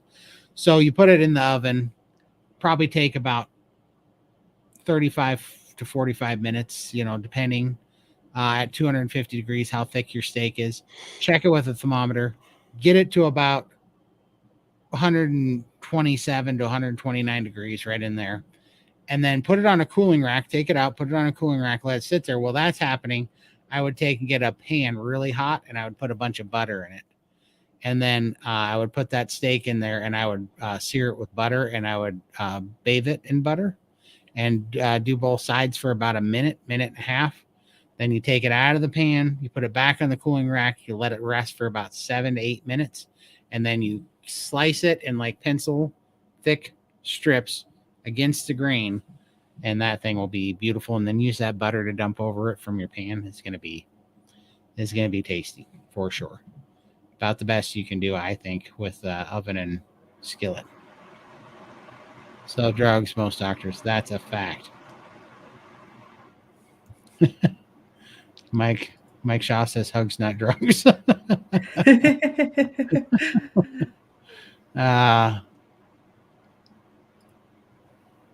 Lindy, you should sprint your blood results. Print. Okay. On a business card. That would be awesome. Yeah, no. I was very happy with them after hearing Dr. Hampton, because he actually took the time to go through all of my markers and tell me what it was all about. Like, my doctor was just like, whatever, they're fine. There's a few things that I'm concerned about, but I think you should introduce more fruit and veg. And that was about it. But he was able to go through all the things and tell me what all the markers meant. And that was so helpful. So I'm glad that I can actually go back and watch Bella's video anytime. And like, if I get a next blood test, I can go back to remind myself what everything means and what it's there for. And it was so good to just get that confirmation that I am actually doing really well. So just look in the mirror. For sure. That's all you got to do, Lindy. Yeah. Well, I've actually got an old blood test as well, like from when I first started. I was three months into Carnivore. So I actually want to compare the two and just see what the differences were. Mm-hmm. And so I'm thinking of doing a video about that as well. And then I've got Dr. Hampton's reference as well, so I know what all the markers mean. So I'm going to try and do something like that over the next week or two. Yeah. That'd be very awesome. Interesting. That will be crazy. I'm so behind. I've been trying to do a blood test since Texas, and I still haven't got one, or my EKG. So I'm way behind. I got to go do that. I'm going to make that a priority here in the next week or two, because it's going to be interesting to see the results from what you had before. Do you have your papers from before? Oh yeah, I had a pretty extensive blood test. Now, what sucks is I wish I would have had the worst ones that I had. Because when I got my blood tested, it was when I was like probably on one of the better stints of keto that I was on. Right. Because I remember getting my blood test even then, and my doctor was like, "You're a poster boy for the keto diet," because I was like 600 pounds, but my blood was like pretty good, except for my testosterone was in the toilet. But all my markers were good when I was on keto. And so my doctor was like, "You're a poster boy for a ketogenic diet, because you shouldn't be able to be this big for this long and be this clean." And I was very clean. So that's not a big deal. What's real, but at least I have some kind of baseline, but it wasn't at your worst. Right. Yeah, it wasn't at my worst by any means. It kind of sucks. But the testosterone is what I'm really looking for, because that was horrendous. That was in the toilet, So, but I definitely have all those blood tests, and then they did take some blood from me and do some tests when I was in the hospital when I was very sick. I don't know what tests they did, but I can pull up those records and see what testing they did when remember when I went in the hospital for 11 days, get all that fluid off. They did quite a few tests to tell me I had congestive heart failure and all that nonsense that didn't stick. So, but yeah, I'll definitely be wanting to do that too. So I got to get on the ball. Oh, love you all. Gotta go take my pups. Yep. Yeah, enjoy your walk. Enjoy that sunshine. I'm so jealous. For sure. Oh, hey, Charlie hopped in. There he is. Charlie Marilyn. Hi, Charlie. Hi, Marilyn. Thank you. Thanks so much, Charlie. Hey, Marilyn. Thanks, guys, for stopping in. All right. So, put any questions you guys might have in the chat, and what are your guys' thoughts on Carnivore, and what, is Carnivore now, anybody that's been doing this for any time, has Carnivore been less restrictive than you thought it was going to be? What are your thoughts on that? Where have you come? Put in the chat how long you've been Carnivore and what your thoughts are on that. I'd be really interested to see, because I think likely what we're going to see is that the people that do this crazy diet long enough are probably becoming more and more strict, you might say, but finding it very freeing to be, to be simplified, to have it work down to what's optimal for them, because that's what I keep seeing with everybody. So put that in the chat and let us know. Let's see. So how long have you been carnivore for now, Todd? You're 20 months, 20 whole 20 months. months. Yeah. And Michael? Year and 2 weeks. That's awesome. Yeah. I'm at 2 years and 6 months. Isn't it awesome? Who would have thought I'd be at 2 years, 6 months? I remember at the start, I'm like, how am I going to do this for a year? Like, No. Just couldn't imagine it. You're at 2 years and 8 months. Is it? Yeah. Yeah. It's August. We started in January. Yeah. January, yeah. Yeah. Is it? Yeah, 7+ months, yeah. Yeah, if you know me, maths don't work, so I'm not good with numbers. But no, well, the reason why I was saying that is because it's so crazy that it just seemed like we just did our episode where it was my 1 year, your year, or your 2 years, and Michael's is like 6 months. 6 months, yeah. Yeah, and it was just there, and I thought, oh man, this is gonna be crazy to see what happens when I'm at 2 years where Lindy's at. Well, that's like stone's throw away. I mean, pretty much we're gonna blink, and that's gonna be there, and that gets me to the point of people. And like I said, I sympathize why people are putting time limits on everything, because in your mind you can only prepare yourself for that much discomfort of what you think it's going to be for a short period of time. Nobody wants to be on a diet for years, 7 years, whatever. They want this to go away. But once you realize that you're free, it's not that way, but that's what I was saying. Like, no matter what, it had I known, or had I used that same mindset that, well, this is going to take, because honestly, I think to lose all this weight and probably to get the skin surgery off, I think from the time I started to the time I'm done, it's going to be like 5 years. And if I would have told myself that, in the past, that this is just going to take 5 years, I never wanted to do anything that was going to take 5 years to fix this. Yeah. But luckily it stopped being a privileged plan that I had, and it started becoming a necessity to live. Right. But at least by doing that, it got me flipped around. And now look, the 2 years is pretty much gone by on its own. Before I know it, I'll be halfway to that mark. I'm already, I'm not to my goals by any means, but I'm 5,000% better. I mean, I can breathe, I can sleep, I can walk, I can drive, I can move, and I'm not wanting to eat a bullet every day that I wake up and just, call it quits. That happened in 20 months. So, and the 20 months went by, whether these 20 months could have just as easily went by and put me in the grave or in a way worse situation too.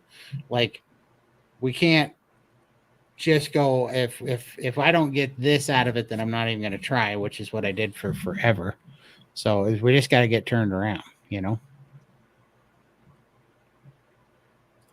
Yeah. I was carnivore last time for 6 months. It was not too restrictive when I was eating a ribeye every day. I was underemployed and couldn't keep that up and had to go mostly hamburger. It was a drag. Yeah, that would be a drag. Although, if you can get a smoker, I can tell you one of my favorite things to do is to mix a little bit of bacon with a little bit of ground beef and make bacon burger patties and smoke that. Oh my gosh, those are so good. Whew. I never thought to do that. I might have to give that a try in the smoker. I'll get some, I might do that today. That wouldn't take as long as the big roast either. 2 hours. Yeah. Hour and a half, 2 hours. Yeah, so if I do those later, and then I'll do the big piece of meat tomorrow, because then I can start early in the morning and keep it in much longer. So yeah, just take 50% ground beef and then take 50% bacon. Chop up the bacon with a knife so that it's just little chunks, and then you just literally mix it together with your hands. I like to put some pickled jalapenos in there too, because I love pickled jalapenos. Mix that up in there, but then form them into burger patties. Put whatever salt or whatever you want on them and smoke those suckers. Oh my gosh. Yeah. Oh, those were so good. Yeah, those were some of my patties. The little flakes that you're seeing in there are the pickled jalapenos. And I went ahead and cut up a little bit of cheese in two of them. And I put some cheese, pickled jalapenos, and then we smoked those suckers. And they were so good, along with the tomahawks. Now, those tomahawks, we smoked them until 126 degrees. And then the reason why they are so crunchy is because I seared them in tallow. And those things were so good. And Cosette loved the bones. Oh, I bet. But yeah. So with the hamburgers, do you stick a thermometer in those, or you just cook them for an hour or two? No, I cook do them you for do? about an hour and a half to 2 hours. I can tell by feel when you push on them. I know Okay. I know the density that I'm looking for on those. And so it's however you need to do it, but I know it by feel, you know. All right. What temperature? I just put it on where it says smoke, so I don't actually put it on a number. I've never used the Yeah, numbers. I would put it on I'd put it on 275. I put it on, well, hold on. It's I forget you're an Aussie. Hold on. Celsius. Yeah.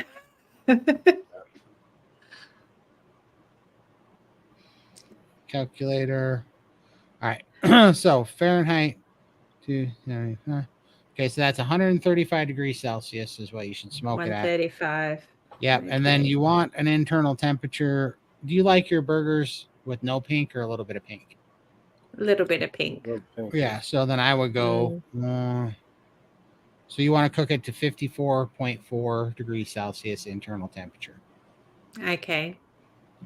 Yeah, and you won't regret that. Those will be tasty, real tasty. All right. I'm going to do that this afternoon. Sounds good. I'm excited now. It's going to be good. I love them. They're so tasty. My 1-year anniversary is coming up at the end of the month. I've always relished fatty meat, so it was actually a dream come true diet for me. Oh, congratulations. We're almost there. That's 1 awesome. year. You're going to celebrate with some like tomahawk or something? That's worth celebrating for sure. Man. Yeah. No, I you know, it's just between fasting and ribeyes, what is there to get tired with? You know, even hamburgers and fasting, whatever. I've definitely found that if I'm not enjoying beef, then it's a good time to fast because how spoiled am I getting if beef starts not tasting good, you know? And sometimes I get a little bit sick of beef and I just have my egg colada and I enjoy that. It's like a nice hot warm eggy drink. It's almost like a custardy. Just drink that at night, and it's just a really nice easy meal. It's very light. I'm not going to bed on a really full tummy, so an egg colada just to change things up works well for me as well. 1 year and 2 months carnivore. Yay, congratulations. That's huge. That is huge. Veteran. And I think this is like so easy to do. Like most diets, I would fail after 24 hours or maybe 48 if I was lucky. Yeah. And this one, right, 2 years and 8 months, and I'm still going. It's sustainable if the people around you who fight for you being on it, for sure. That does help for sure. But you know what's funny is people around me came around, right? Because of me, you know, because of the results. And so I think if we can find the path, the process, the strength, whatever it takes to do it anyways, people will come around because they're going to see such crazy changes in you that you end up starting to build a little carnivore army around you, you know? So it's kind of cool. Oh, that hasn't happened for me, but if people try to challenge me, I just listen to what they have to say and then change the topic. I don't bother commenting back or saying anything. It's like, you do you, I do me, and that's how I feel. I just like put up walls. I don't want to be challenging anybody about why I'm doing this and why it's working for me. So I avoid the topic at all costs, basically. Yeah. I lean into it every time. I love the conflict, but oh, see, I'm not a strong person, and most of my friends, they're very loud and strong and passionate. So for me to try and tackle them, I just feel like I'm losing a losing battle. Like it's not even worth my time. And then I get upset and take it personally. So it's just best to avoid topic for me. Yeah. But I'm glad that I wish I was more like you and could challenge people and say what I'd like. But Well, I'm just not there yet. you're coming along nicely though. We're gonna get you in shape. We're gonna get you in sarcasm shape in boot camp here. Mike Shaw says one reason I dropped out plus was just eating the hamburger plus I just said I wasn't losing weight. Like I said, I gained weight and it was starting to not feel great. So I'm back still kind of broke. So I'm adding onions and mushrooms sometimes. Absolutely, Salsa too. Mike. Yeah. And the salsa. Yeah. Whatever you got to do to stay carnivore, I mean, the definition of carnivore is a 70% meat diet, or animal-based diet. But I think we all went through that. I didn't lose a single pound all winter, Mike. And I was like, dude, what do I got to do? And before that, I really I was thinking about this too. Out of 20 months, I really only lost weight probably 8 months of the 20 months. The rest of the time, I was pretty much either gaining weight or plateaued. Going back and up and down. Like I am. Yeah, up and down. But this is why I love the Steak and Butter Gang so much and their priming protocol so much is because it explains exactly why. And doctors like, Robert Kiltz and everybody, it's crazy for us to want to concentrate on the weight because the weight is not it's been beaten into our head that the weight is causing the sickness, but it's not. Weight is a parallel symptom. And what the scale says is so arbitrary and so nuanced that like you have to know why the scale is going up and down and why it's stopping or why, whatever, because there's no real correlation with being skinny or lighter on the scale and being healthier. Like right now, my mom is probably the lightest I've ever seen her, and she looks like she's dying because she's got Parkinson's and she's got atrophy. Doesn't mean she's doing better, Right. She's not doing better because she weighs less, and she's fought weight her whole life. She's actually malnourished, and it's a problem, and so this stuff's kind of crazy, right? And so when the SPG they end up showing you that we have to nourish the body first, and then the body has to go through and heal. And during that process, you might gain weight. I gained 21 pounds when I was doing it, and you might gain weight, and then you might stall out and all those things. But the weight eventually comes off. And at the end of the day, I am physically leaner. I am way stronger. I have so much more stamina. I can do things that I could not do for the last 5 years. And one of them, breathing, like without oxygen, and there's all these things. And then after I just kind of settled into that, plus the lymphedema in my legs are healing up, then the weight comes off in these little spurts. Right now I happen to be going through one of those weight spurts, which is great. But I also know that as soon as it gets cold, the brakes are going to hit. I'm probably going to stall this winter, and I'm going to be priming more throughout the winter. And then next summer, it's probably going to come off again. But the weight really doesn't mean anything. It's really just staying the course and healing. And if you were not feeling great, I'm going to guess that you were way under eating, because that's when I hit month 7.5. That's when I stopped feeling the carnivore high, and I got tired and I got weak, and we needed to sleep all the time. And it's because I was under eating because the scale wasn't moving, and I was only worried about the scale. Right. So I was way under eating, and I had to go through and prime, and I ended up having to eat 7 pounds of meat a day for a while, which I know on a budget is hard to do. And so you'd have to do it with cheaper meats or whatever, but that was a rough one. But that really was what was going on, is I was just way under eating for sure. Yeah, it's so easy to under-eat on carnivore, and I constantly fall into that trap, and it just tanks my metabolism. So I can't prime like most people. So my priming is basically eating lots of little meals throughout the day. So it might even be 5 bites of meat and just keep eating throughout the day for like a couple of days.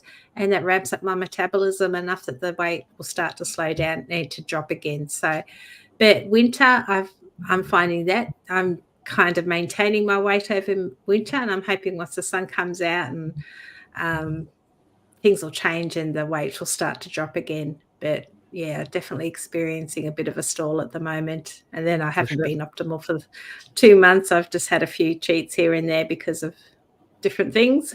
So it's probably not helping as well. Yeah. For sure. But it's okay. Just keep moving forward, get back on track, and yeah, summer's coming soon enough, and yeah, I'll start moving. Yeah. Winter's a real drag. For sure. Don't like it. I think I'm definitely. My mum was like that when the sun disappeared and there was no blue sky. She would always fall into a bit of a funk, very gloomy. And then summer would hit, or like the nicer weather, and she would pep up. She was like a butterfly, a brand new person. And I feel like I'm getting that way now. I'm actually enjoying and wanting to see the sun. So definitely feeling that funk right now. Yeah, for sure. Started Ketovore 4 years ago, transitioned to Carnivore about 14 months ago with a few slip-ups. Gets easier every month. Just have to find things to keep my mind occupied. 100%. Right. Well, and eat through it. Like, like if you're having cravings, just go eat meat. Just eggs, meat, ham. Whatever you got to do. That's always what cured that for me. When I was bored or whatever, I'd just lean into eating. But just eating the right thing before I got cravings for the wrong thing. Yeah. Let's see here. I saw one of the coaches talking about a countertop electric smoker in SBG during the fat group. Okay. Were you there when that happened, Todd? Yeah, I'm trying to think who that was. I think Coach Amy has electric indoor smoker. And I don't know. I haven't tried one of those yet, but I hear they work pretty good.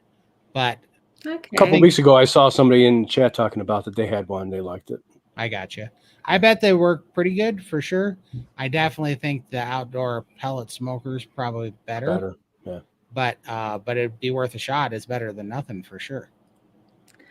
I love the smell of it, like with all that little wood. Everyone here's got open fireplaces. I don't. And I go outside and I smell that wood burning and I just feel so cool. Now I can smoke my meat and I get the same smell and I really love it. Yeah. Right. For sure. It's going to be so worth it, Todd. You're doing so great already. You're all doing great. Thanks, Lisa. Thanks so much. Oh, for sure. And I mean, in the big picture, what makes this so sustainable is the freedom, like we've talked about, and the fact that it is sustainable. But the fact that there's no immediate goal that I have to hit to to talk myself into keeping going for another month or whatever. It's just, this is what it is now, and whatever comes out of it's going to come out of it. And really the only adjustments I make at this point is based on if I could feel a little bit better, because that's really what I do now. Because I like Lindy said, I'm addicted to feeling good. So if it takes eggs, I eat the eggs because I no longer have any kind of compulsive nature to not eat, to eat a certain thing or whatever, So, I mean, it's kind of funny sometimes because if I look back my old self, I could see my old self freaking out about what my diet is right now. If I would have told myself 20 months ago that this is what I was going to be eating right now and I was going to love it, I would have been, there's no way I could have talked myself into it 20 months ago. I mean, I get up in the morning and I drink 50 milligrams of iodine that, as strong as can be. And then I take amino acids and then I drink raw eggs. And if I'm not doing that, then I'm just taking iodine and fasting for 7 days. But I love it and I feel great. And I'm putting on so much muscle and strength that it makes everything easier. That picture that I show of the suffer, that's a very real thing. Right. And now it's really coming to fruition because every day that I get stronger and I see more definition, I see more muscle and lean tissue growing, is the day that I can stand up for a longer period of time without feeling fatigued. I can walk further. I can lift heavier things. I can be more active. I'm building a gym, for crying out loud. I hate exercise. I used to absolutely hate it. And I'm building one because I feel so good that I can. It feels good now to lift heavy things. It feels good to exert yourself, and your body thanks you for it. And it takes these building blocks and the proper hormones, and it just makes you tougher, and you just get more strength and stamina out of it. I mean, it's crazy. And so, just like Lindy said, that's why I changed my eating now based off of that. Because how I want to feel. It's so much fun to be able to eat in a way that's going to produce a result of feeling good and being more, just having more stamina in life. I mean, it's crazy. And who would have thought you'd be building a gym and actually enjoy and want to use it? Excited about From where it, right? you've been. Yep. Yeah. Like Yeah, we saw what you've done, and I'm just amazed. You're looking so cool, and have this new area in the back. I can't wait till you've got the gym going. It'll be it's gonna be awesome. so much fun, and it's crazy because Yeah. just 20 months ago, every day when my eyes would open, I hated the day. It was just you're sick, you're tired, you're miserable. It just seemed, it seemed like you're in a hole that you can climb out of. Like there's just no visible hope of coming out of anything. Yeah, that guy, that guy right there. This pit was so deep. There was just no light at the end of the tunnel. There was no hope. And so I used to just have to take the morning, a minute at a time. I had to talk myself into waking up, talk myself into the next 20 minutes of what I was going to do. I mean, it was miserable. Now, what's crazy is I'm waking up at like 4 a.m. to go work out before I go to work. I got so much energy that it feels good. And I'm excited to get up at 4 a.m. to go to my garage and lift weights, like it's crazy what's happening right now. And that's not, I didn't exercise to lose weight. I did carnivore, got healthy. And now the benefit is that I'm alive again. I get to do those things. I mean, it's flat incredible when I see it. And I want everybody else that was stuck in there to see where we can come if we just, it's not restrictive at all. It has given me most ways more of a life than I've ever had before, actually. Right. And you're just getting started too, man. For sure. Yeah, I mean, it's fun now because it just seems like the sky's the limit. I'm like, wonder how strong I can get. I wonder how good I can feel, Right. Like it's going to be really fun to find out, I mean, I've already surpassed every hope that I've ever had for health right now. So anything that gets better than this is icing on the cake or butter on the But there's no way you could have done this 20 months ago. It's been a process, and sticking to your guns and doing this way of eating, and it has changed your mindset, your attitude towards life. You feel better, and you just want to do these things. So at the start, don't think, I'm going to need to go and buy these weights and get a gym and all that kind of stuff. Yet. It's not ready yet. It just happens.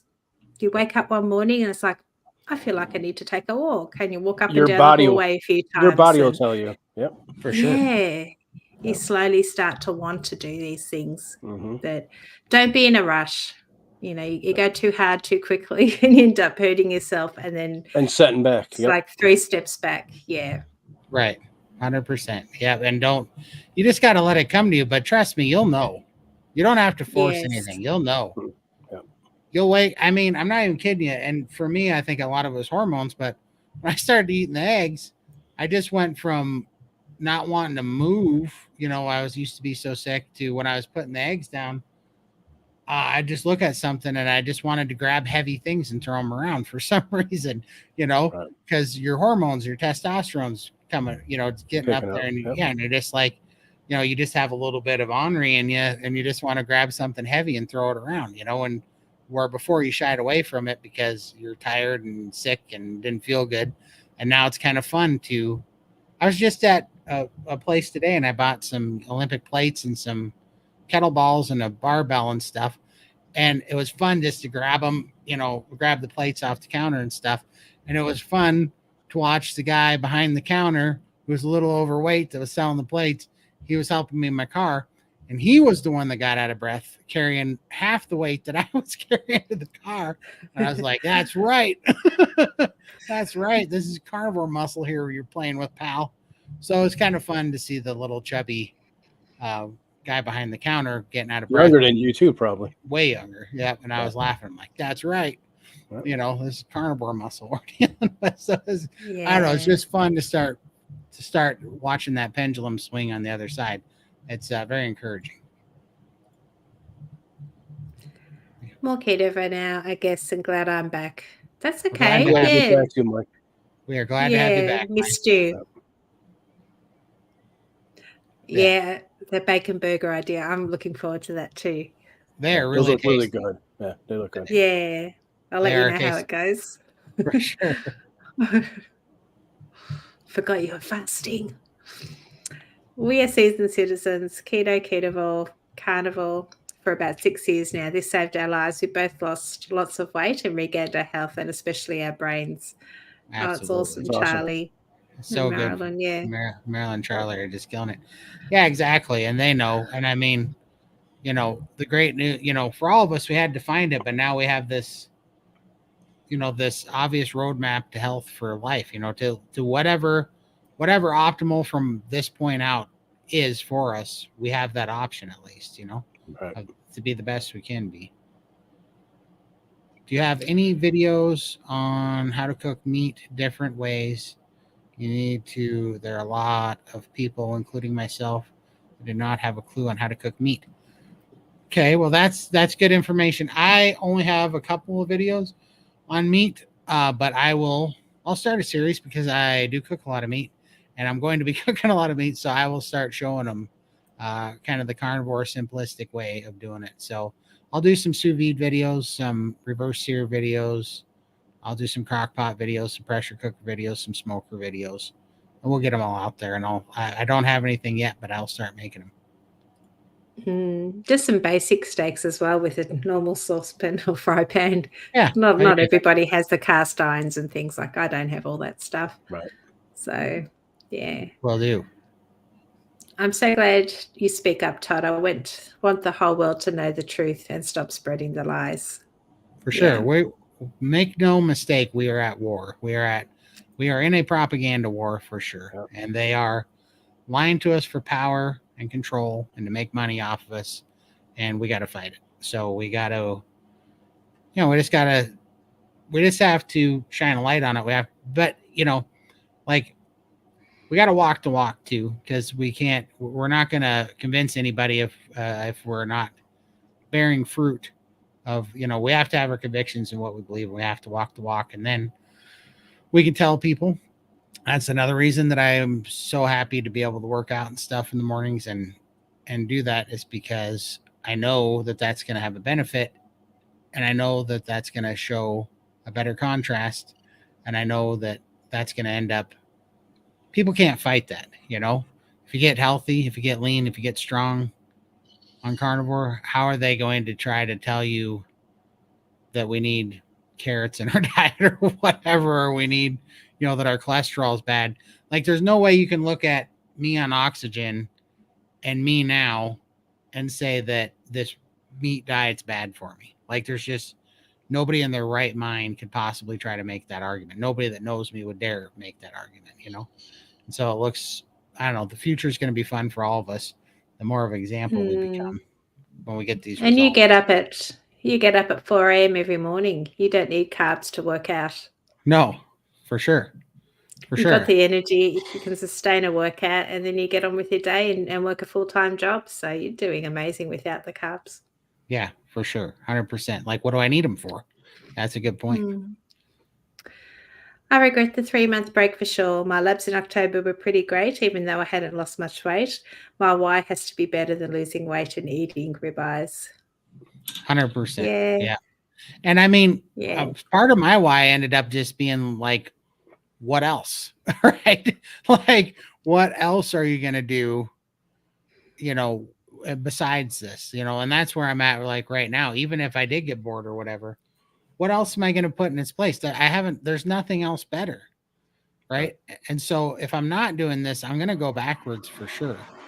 And I've been, you know, that descent into hell is pretty pretty immediate and pretty extreme. So I did not want to go back there, you know.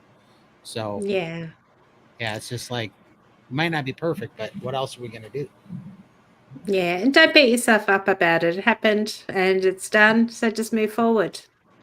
For That's sure. it. Move Can't forward. change the past. Yep. Yeah. 100%. Just a short time in your brain turns on like you flipped the switch on. You flipped on this on Absolutely. switch.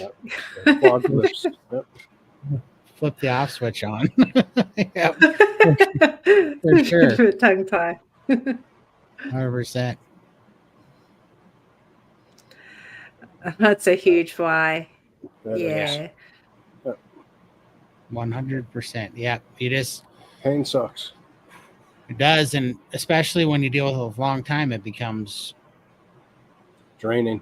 yeah, you drained I mean, it just becomes so, just overwhelming, right? You just get wore down. You just get so wore down by it that you're Yeah. just you wake up and you're like, all right, well, something's changing or else I'm just gonna die because right now I You cannot want to, yeah. I did not want to wake up one more morning like this, Like, Yeah. I dreaded waking up each morning again because I know I have to go through all the stuff I just did yesterday. Yeah. Yep. And it sucks. Yeah, well, I didn't want to wake up because I didn't want to be a burden on my family anymore.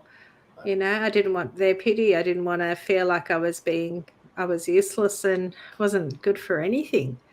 Right. I just didn't want to be here. I thought if I could die, they could get on with their lives and just, be a lot happier. But now my daughter needs me. My kids need me. And I want to be here to help them. I want to be here and meet my grandkids or do whatever. Just a totally different outlook on life. For sure. 100%. And once you know how to get there too, Yeah. it's hard to almost, it's hard to, you can't really slip back into the coma we're in once we've been on this side, we know too much. We've seen too much. We know it works, But I think we were all at such a low where we didn't think we would ever be able to crawl out of that deep hole. And we all did it. Yep. It's you wanted possible. to, but you never thought you could get out of it. You just thought you just go right back to No. it. So why even try anymore? That's where we Right. all were, Right. Yeah. But the why try is because what I found out, because I definitely did the why try anymore thing, is because I just hell, I kept thinking that I was at the bottom, but lo and behold, every time I use that logic, I found a new depth of hell that I wasn't in before. No, I know. Yeah. And then You get to a point where you just want to give up. You just don't want to do it no more. No, not at all. For sure. And I mean, for years and a decade or so, for sure. But find a reason, and then we found a way. The reason we all had whys and reasons, right? This whole time. And for everybody, it's different. For everybody, it's different. I don't care if you're 200 pounds. There's a reason why you want to make a change. Right. It doesn't have to be the weight. It could be some other health issue that you're dealing with. For sure. And I'm just saying we all had whys and reasons before every time we started our other diets too. It wasn't that the whys and the reasons weren't good enough. It's because we're getting lied to. We're told that we had to eat less and, eat vegetables and all this crap. One of the things that changed was when we found out we were being lied to and we actually started eating the proper human diet. And what our body needed. Back, freed us, that was one of the freeing things. So, yeah, very interesting.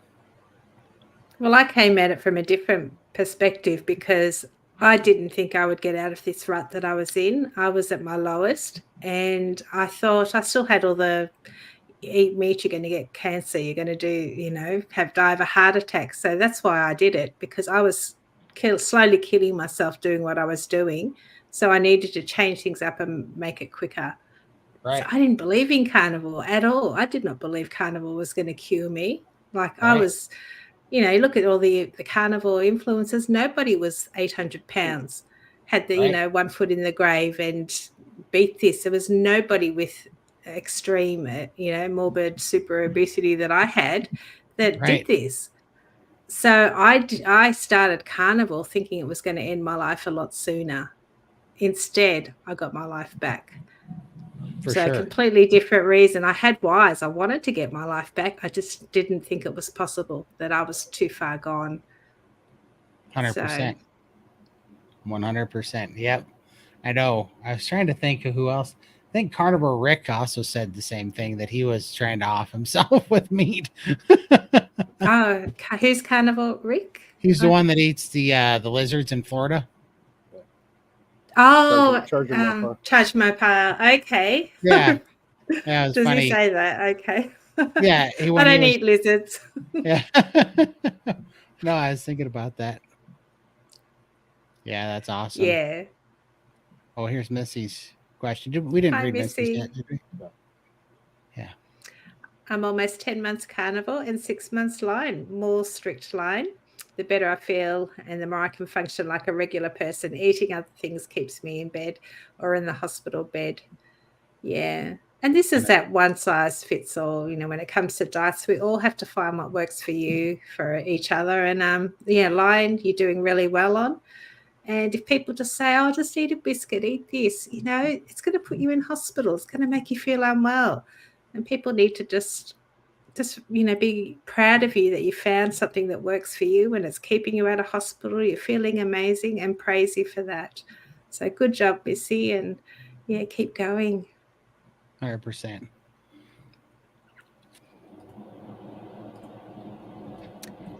I mean, that is what I tell people. If you are hungry, eat meat. Yeah. Right.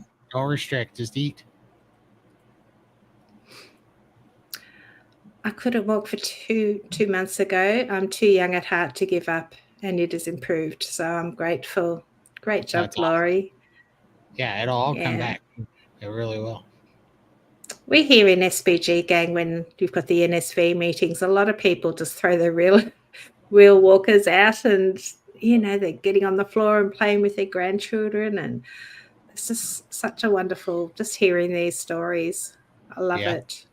For sure. What was fun was when I was cleaning out the garage, I had my oxygen concentrator machine and I had all these oxygen bottles and regulators and all this stuff and CPAP machine and all this crap.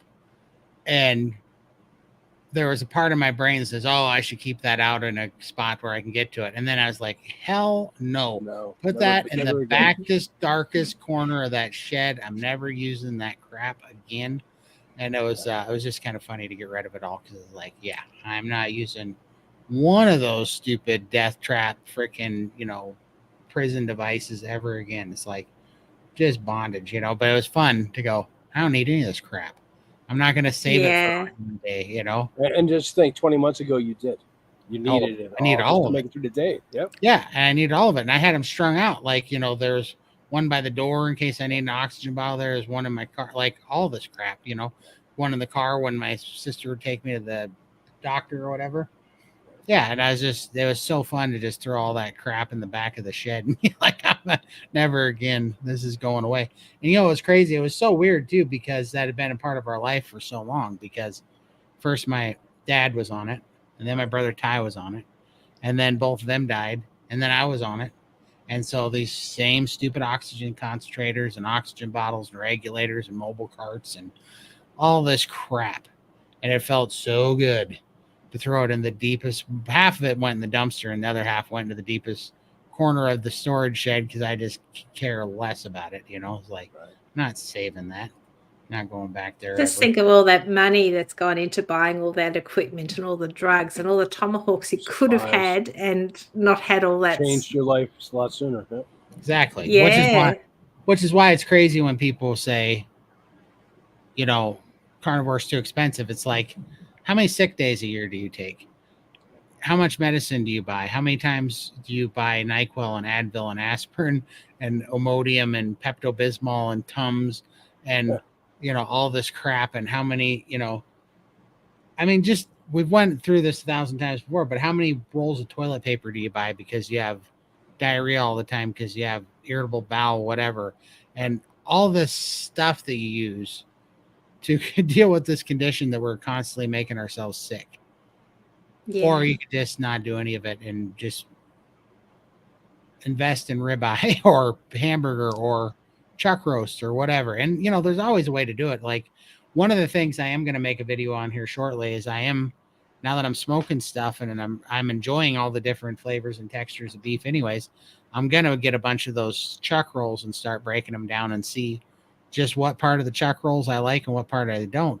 But I mean, an entire chuck roll that's like 60 pounds is only like $4 a pound, $4.50. So and there's some really good meat in a chuck roll. You just got to butcher it yourself. And that's one of the reasons I'm happy they got the garage cleaned out, because like one wall is for my refrigerators, meat coolers, and I'm going to do a little bit of some prep work out there on meat, so I can put it in the cooler. So it's going to be fun. Charlie, Todd, one of the best examples of how beneficial this is the whole picture of you with the oxygen tubes and compared to the picture of you now. 100%, Charlie. I think Michael showed that earlier, actually.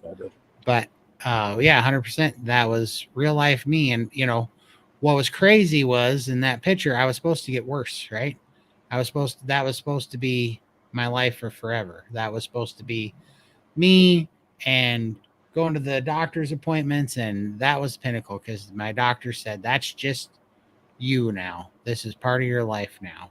You've got the COVID lung, And it was just like, it's such a lie, it really is. If we'll believe it, if we're dumb enough to believe it and get scared and get into the, the drug circle of being stuck on all that stuff, it's crazy.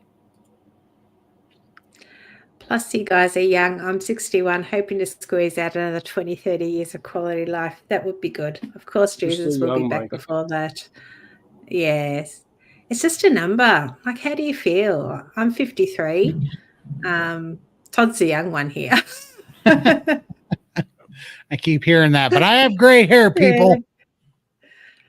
But I have people telling me saying, when I'm out with my daughters, are you three sisters? I'm like, no, I'm mum. What? You two, you're too young to have a 33-year-old and a 21-year-old. They think we look like sisters.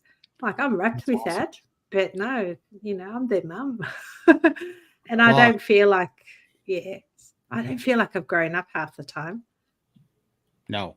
Very, yeah.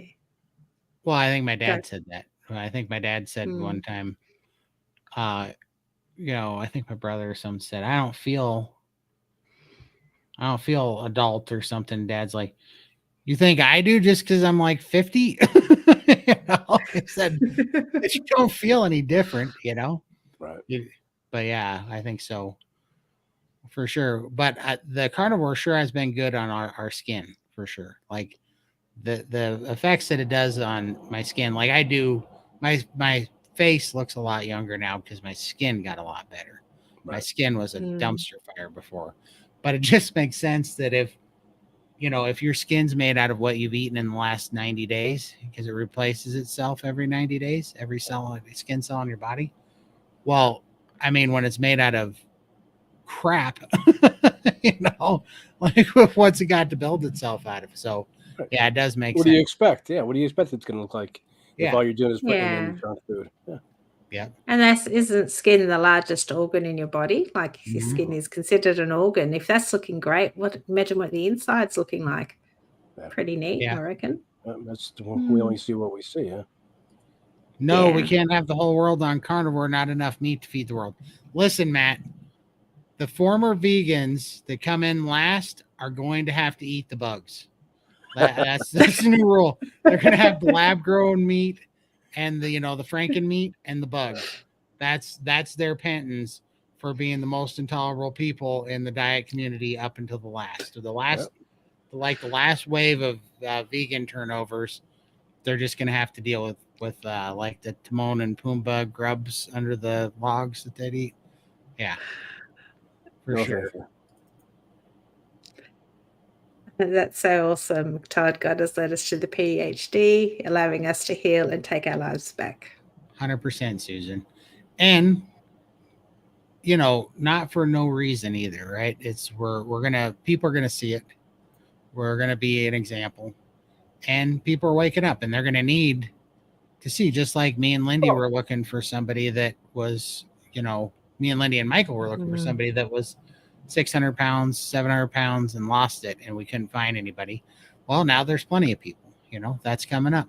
And we all, there's going to be enough examples that it's no longer going to be anecdotal. And there's going to be almost a carnivore revival, I would say, of people that need a real path out of the woods.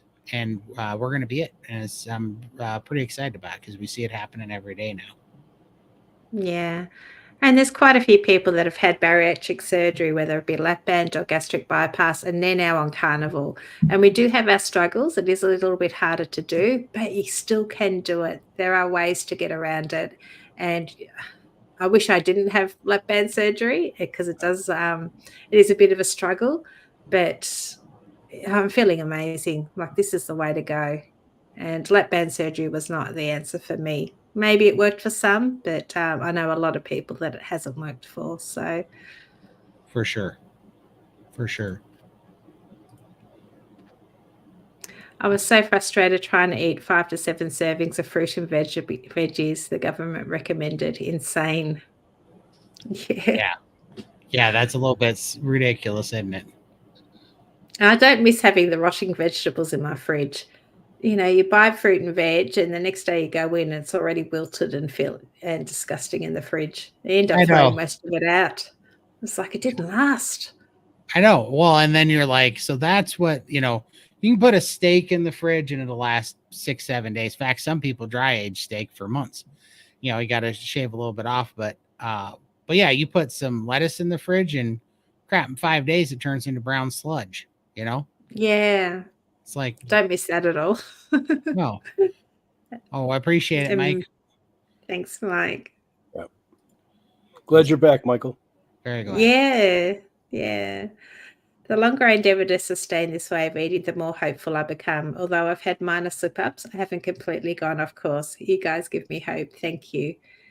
Yeah, just one day at a time. Just don't think too far ahead. And if you slip up, get back on the wagon straight away, and just don't let it spiral into, months and weeks of going off track. Think of your whys, why you're doing it. Why do you want to make that change? For sure. No, just keep pushing forward, Yep. That's all you can do. Let's see. Yes, Todd, I know, right? Pushes me to get back to PhD. Amen. Yeah. For sure. Absolutely. PhD is a proper human diet, if anyone wants to know. It's the cool kid carnivore slang. We're all good kids in this room. For sure. We're here early. We get to eat steak. Dang tootin'. And you know what? There'll be plenty of meat on this planet if we stop processing garbage. Like, if people would just stop eating the drugs, right, they wouldn't have anybody sell them to, and they'd stop making them, and they'd actually have to cater to the market, right? That's why they're trying so hard to regulate it all away, because they know that with this age of information and people are, the truth is spreading, that everybody's going to know that chicken eggs and ruminant animals are the real pathway to proper health. And they're trying to block it real bad, because that is not a moneymaker for them. They have to, and it's also not easily controllable, Nope. This, they don't. They stopped in it. Yeah, they need to stop rezoning our areas and putting residential and industrial estates everywhere. We need more farmland. They're just taking it away. It's becoming a lot harder as well. Right, because they need more drug factories to push more sugar, Like, get rid of the farms. We're going to need more drugs and more fake food. Right. Yeah. That's a huge problem. That's why I want my little property with my girls and just have our own animals and sustain ourselves there. I love Dr. Berry and Nisha's life. That's what I want for my family. I had gastric sleeve years and years ago. It's harder to get all the protein in when you've had bariatric surgery, but it's doable. Yeah, I love my egg colada recipe. That gets some protein and fats in with the eggs and a bit of tallow with butter, and I blitz it all up and drink that. And for those days that I can't eat meat, because sometimes I find stress, it makes everything a lot tighter and it's really hard to swallow meat. So I just live on the eggs, and that works okay. But it is doable. For sure. PhD perfect human diet. For sure. Yep. True. No, I don't know. I think, it's crazy to me how many people just because I haven't been back out of the house for very long, just pretty much the last few months, really working back out there. But people have been, in my circle of people that I know have been contacting me, and they're doing it because they see the difference, they see the change, and so they're reaching out. And I know I can't imagine where it's all going to be for all of us in another like 3 to 5 years. Like people are getting sicker and sicker by the day. People are looking for answers, but the carnivore community is thriving, and there's more and more extreme examples every day of people that are getting really miracles that is changing their lives, and they're getting their lives back. And so it's going to be pretty exciting to see when that lever flips. It's going to be, because right now it seems like it's kind of strange, but it's almost like some of the propaganda or some of the, I don't know, some of the tools they're using to fight carnivores almost just as impic, right? They're like, okay, yes, it is insulin resistance that's the problem, but you could do it with a miracle shot, And I'm glad I didn't. Oh, for sure not. I mean, how terrible is that? Your poor friend. But I don't know. The future looks very bright, I think, because I know how many people have been contacting me just in my personal circle. When everybody starts being an example, we all know so many people, that's going to grow exponentially very quickly, and some things are going to turn around for sure. Same, had gastric bypass 16 years ago, and I wish I never had that done.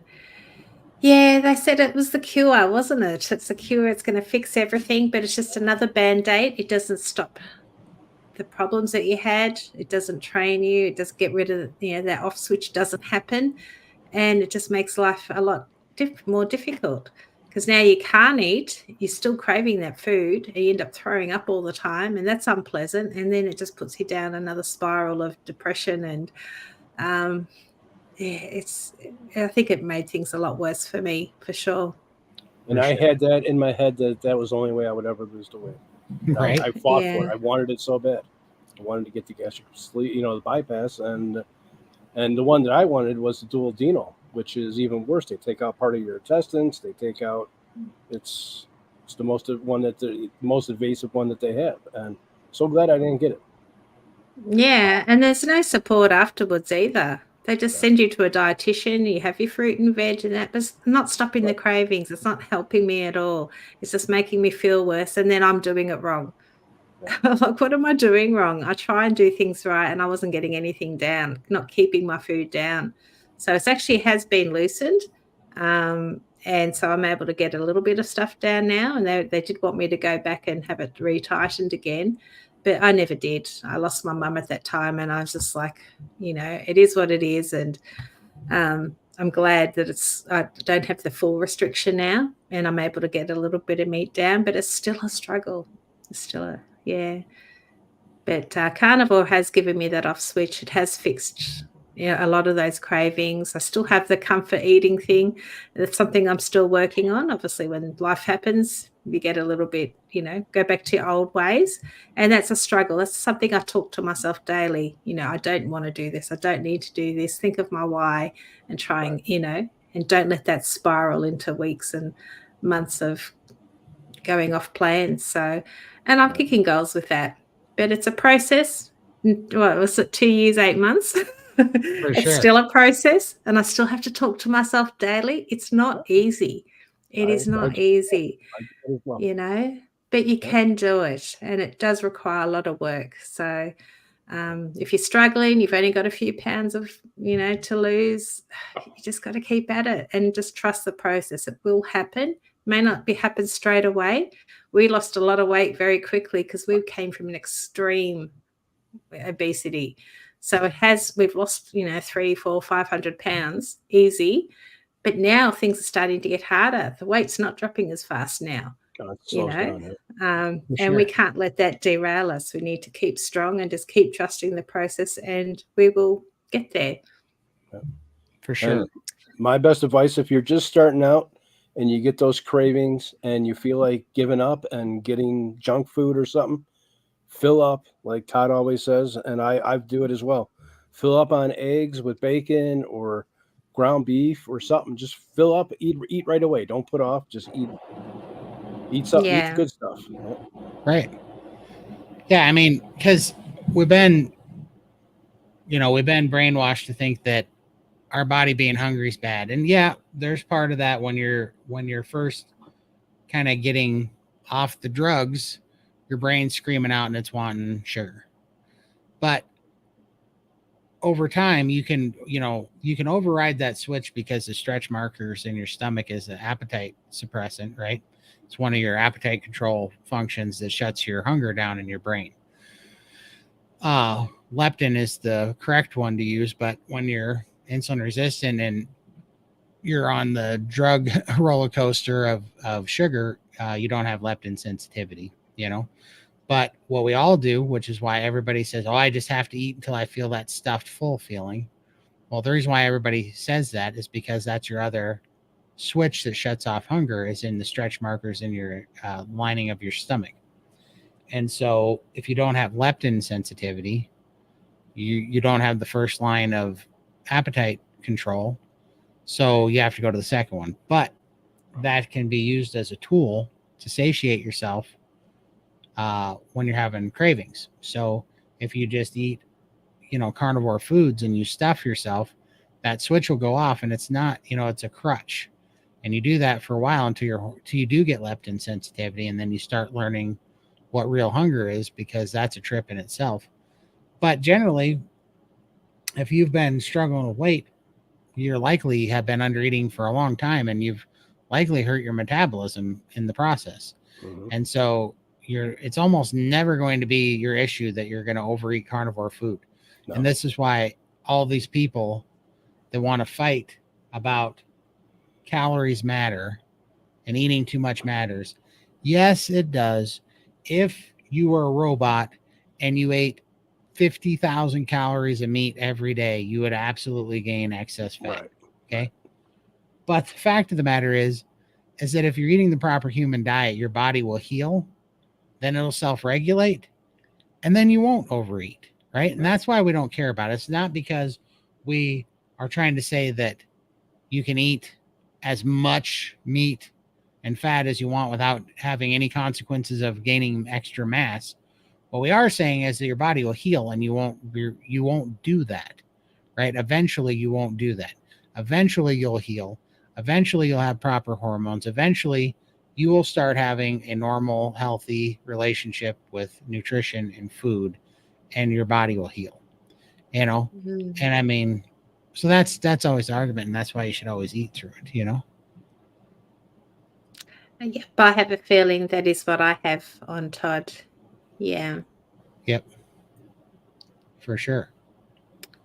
Let's see here. Am I missing anything?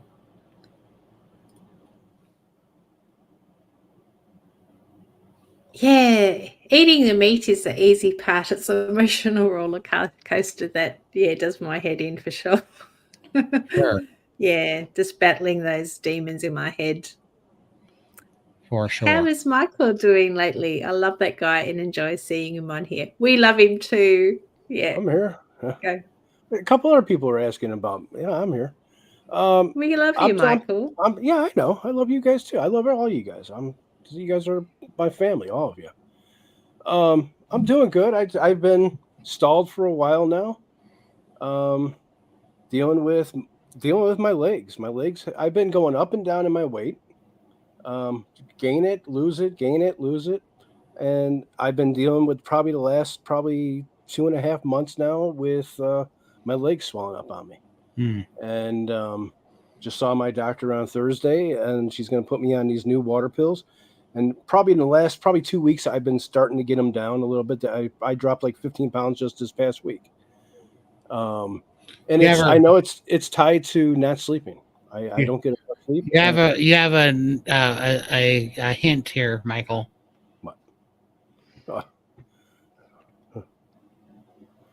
Hi.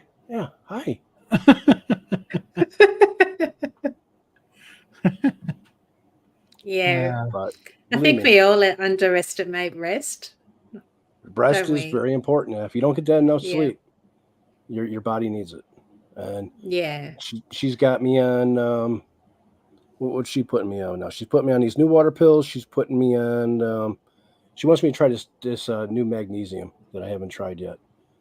And see if that helps with my sleep. Because it's once I wake up, I have to get up. I can't stay in bed. I'm too sore and I just need to get up and start my day. It's just like my mind starts running. And once the mind starts running, you just can't shut it off no more. For sure.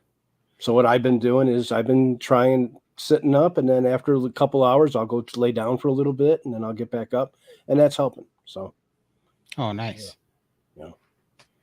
Yeah, man, that has been the toughest part of mine. And so I can't imagine what it is with yours, because your lymphedema is so much worse. But man, when that fluid gets backed up, I mean, that's literally one of my favorite parts about the whole workout regimen that I put together has been staying ahead of that fluid, because it is such a drag when that fluid gets on you. Yeah. And I see this question here. Yeah, I got a vibration plate. I haven't been able to get on it. I had a sore. I got folds in my legs where the lymphedema sticks out of my leg. Then it comes back up, and there's a fold between two. I call them tumors. Like, that's what I call them. And then the skin breaks down in between. So if I get on the vibration plate, the shaking hurts because everything's moving. And it's making it worse. So I haven't been doing the vibration plate, and I'm hoping maybe this week I'll be able to get back on it. Sure. I noticed that I'm moving around a little bit better. When you're in pain, you don't feel like moving. You just feel like getting from one place to another. I get up, it's a struggle just for me to get out of the bed in the morning. And then first thing I want to do is I just want to come out here and I just want to sit down and stretch and wake up a little bit. So, you don't want to move around much. But I noticed this past week I'm moving around more, so that's good. Perfect aminos. That's awesome. I didn't know that helps you sleep. I just spoke up and I feel the growing up more. I love the way my brain is working. Growing up more?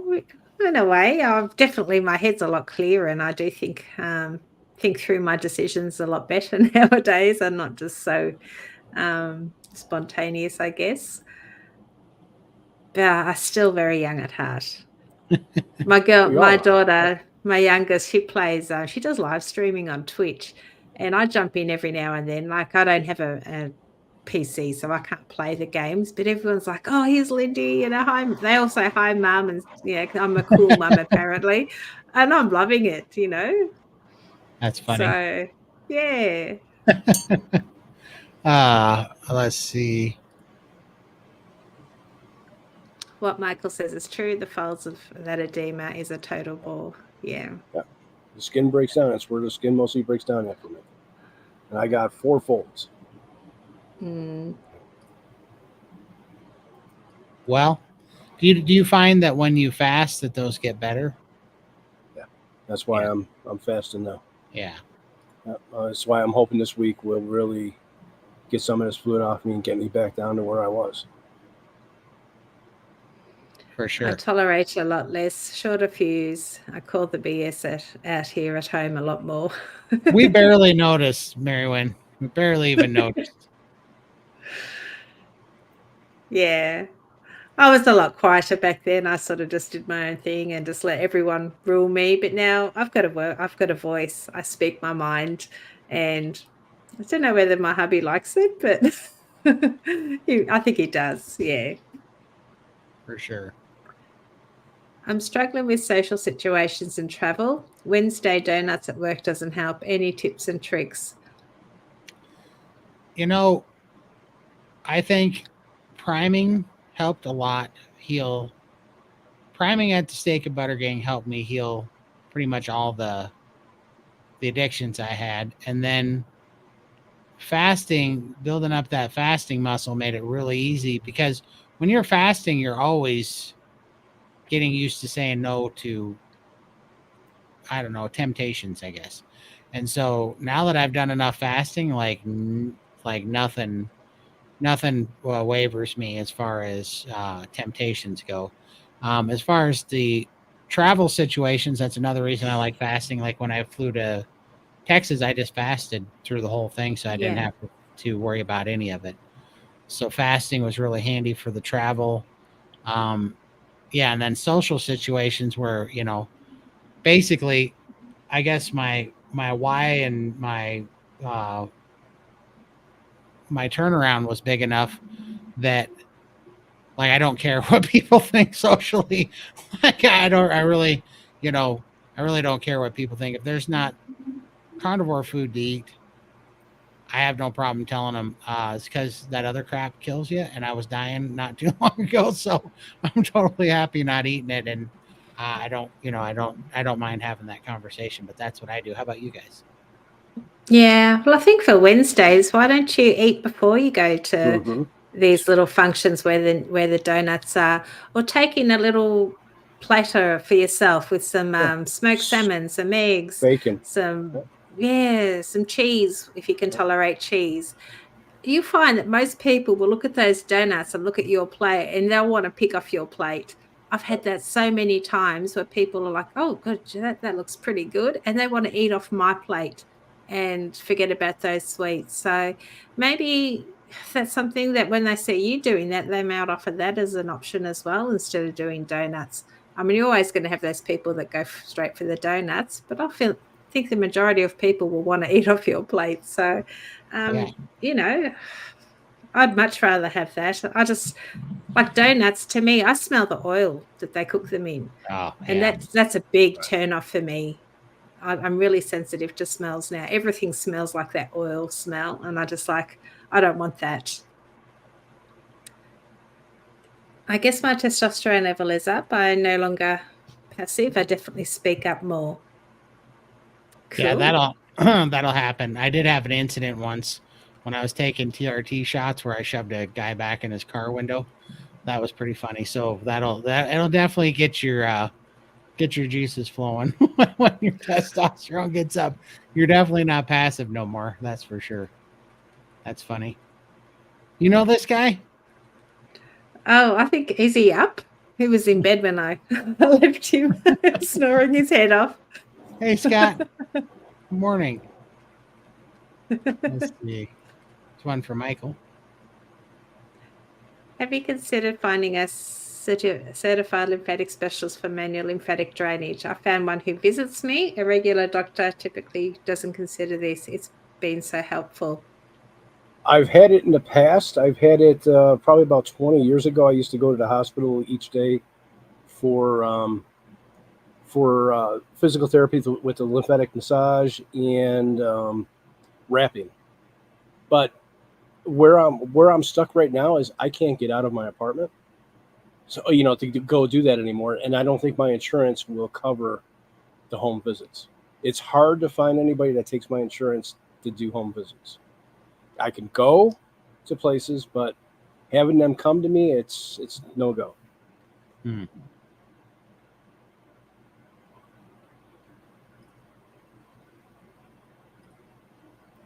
My problem is I need to do more walking and less work on the computer, do my graphic design stuff. Absolutely. I feel you there. I work on a computer all day long, but what really has helped me is taking breaks and finding stuff to go do, like I kind of break up my workouts. I do a kind of a workout in the morning to get the lymphatic stuff moving, and then I do a little bit of weightlifting at night. And at noon, I've been trying to get outside and get some sun, and I just walk around and pace a little bit in the sun because Dr. Berg had a video a while back talking about how you really need sun and D3 from the sun to really mobilize stored fat very well. And so I started doing that. And I mean, the weight's definitely been melting off me. The heat and the sun has been a good thing. I mean, that's Since why. Austin, the big difference for you. Yeah, for sure. Yeah. And I noticed that in the sun and the heat, I felt better.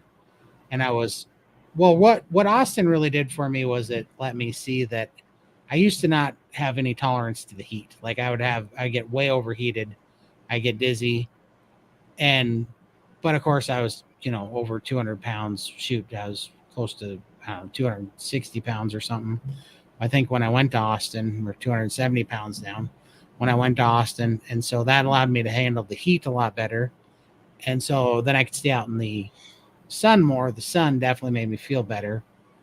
And that definitely started mobilizing fat. So when I got home, I'm like, well, I'm not going to lose that momentum, which is why I keep getting crispy fried and burnt, because the sun's doing a lot to help that. So just getting out, if you could just get outside and get in the sun a couple of times a day, just for 10 minutes, just to move, so, just gets your circulation moving, move the lymphatic system, mobilize some of that fat. It sure does help. Yeah. And I work from home and I'm computer based as well. I've actually bought a second vibration plate, which I have under my desk, and I have that going with my feet on it. And I have it on like the jogging mode, which I really love. It really gives my legs a workout while I'm working. So I do like to get up throughout the day and go and do something. Like if I can go into the bedroom and do my little walking workout, or I've got a treadmill, which I've moved now into another room, which is just around the corner from here. So I might try and jump on that or do some arm lifts or whatever, just to loosen my body up. But I've got the vibration plate going pretty much full time all day, and I love it. I was outside working in the sun for 6 hours today. No shirt, no sunscreen, and no sunburn. I used to burn in 15 minutes. Oh, 100%. I'm hoping I get to that. Yeah, my dad used to burn a lot, but he wasn't carnivore. And then he moved to Queensland and he was, very dark, had a tan. So I'm hoping that will work for me eventually, that I won't burn. We'll see this summer. I've never been able to tan in my life, and because I usually go from white to cherry tomato. Red. Yeah. Back to white. That was all I ever did. And this year I've tanned, and it's got to be better skin. It's got to be carnivore skin. That's the only. Oh, I'd have the red and then peel and blister. Mm-hmm. Yeah, that's what I and would then always white. get. It's going to be interesting when I get out there. I think it'll be good. It took a while. My brother got carnivore skin pretty quick. I did not. It took me, well, I think like 14 months to start getting carnivore skin. Really, it got better for sure, but my skin really improved about 14 months. And so, yeah, I think there's a lot. I don't know. It does a lot for you. And I think when your skin's made out of the right stuff, it doesn't just burn. It actually handles the heat really well, Let's see here. I think we caught up, and we're at 3 hours, 4 minutes, and 12 seconds. Yay, so overtime for Michael. Michael gets 3 times his normal pay, which is great news if he made something. But Mary Wynn, I think, has a question on the way out. Do any of you take any supplements, including electrolytes? Who wants to go first? I take magnesium, potassium, zinc, and D3. I take D3 and recently introduced K2, Dr. Hampton's recommendation. I take folate because I'm deficient in that. Deficient in the D3. Electrolytes once every 2 or 3 months when I remember. I've got them there, but if I'm ever feeling crappy, I'll have one. But otherwise, they're just there for backup. I just salt my food. That's enough for me. So nothing else. I take Todd. Let's see. I take amino acids. I take the optimal aminos. Where's the camera? Right. Oh, that's not helping. That's in like you're gonna have to take my word for it. This says optimal aminos. And then on top of those, these are the 9 essential amino acids. I also take a branched chain amino acid, which is creatine. I've been taking, because now I'm a lifter, That's a little bit of a joke, but it's what the bodybuilders do. I don't think that I actually probably need it, but I'm doing it just probably because it makes me feel better to think that I need it. So I'm taking it. Then Coach Amy got me on this. It's called Stinging Nettle. It's a natural fluid pill, basically. I've taken So this before. Yeah, so I've been taking that. It's working good. But my favorite and the only one that I swear by I need is the iodine. Yeah, the J. Crow's 5%. And I take my iodine daily. Yeah. The rest of the stuff that I take, I don't take it every day. I take all three of the. I take the aminos and the stinging nettle. I take the stinging nettle every day. I take the aminos when I'm not fasting because they make me so hungry when I am fasting. So I'm not taking them. So half the month I take the aminos. I take stinging nettle every day because it keeps the fluid off me, or it does help. I think it seems to be helping. And I take the iodine every day religiously without fail. Out of anything, that is what's made the biggest difference in energy for me by a long shot. Have you tried the stinging nettle, Michael? I used to take it a long time ago, but I haven't taken it recently. No. Okay. I've taken horsetail stuff, whatever it was called. Back then I did a lot of research for lymphedema, but I just wasn't moving, so the fluid wasn't moving. So I don't know if it was really working back then. I'd be willing to try it now.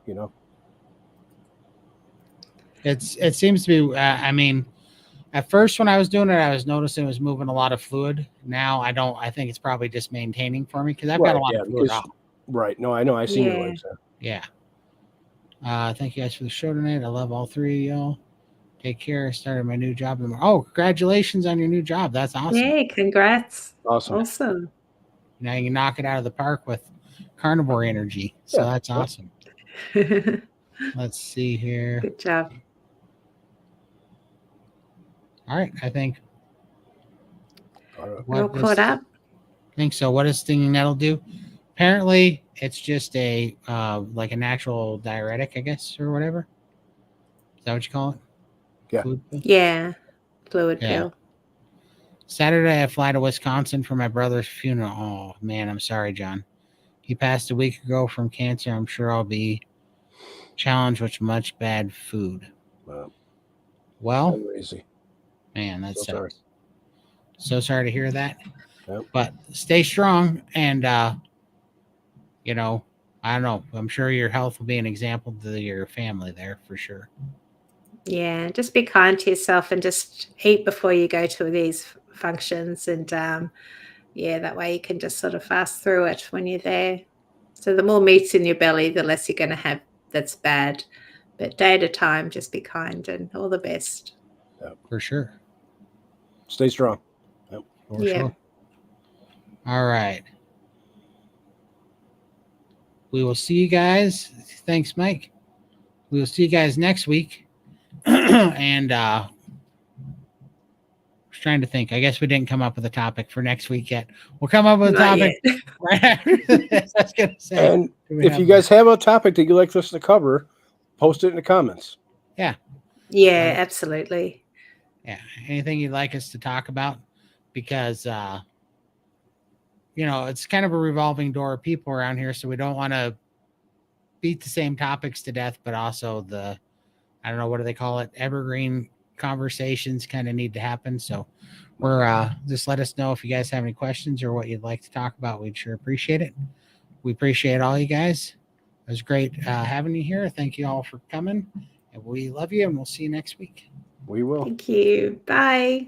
Bye, guys. Have a great week.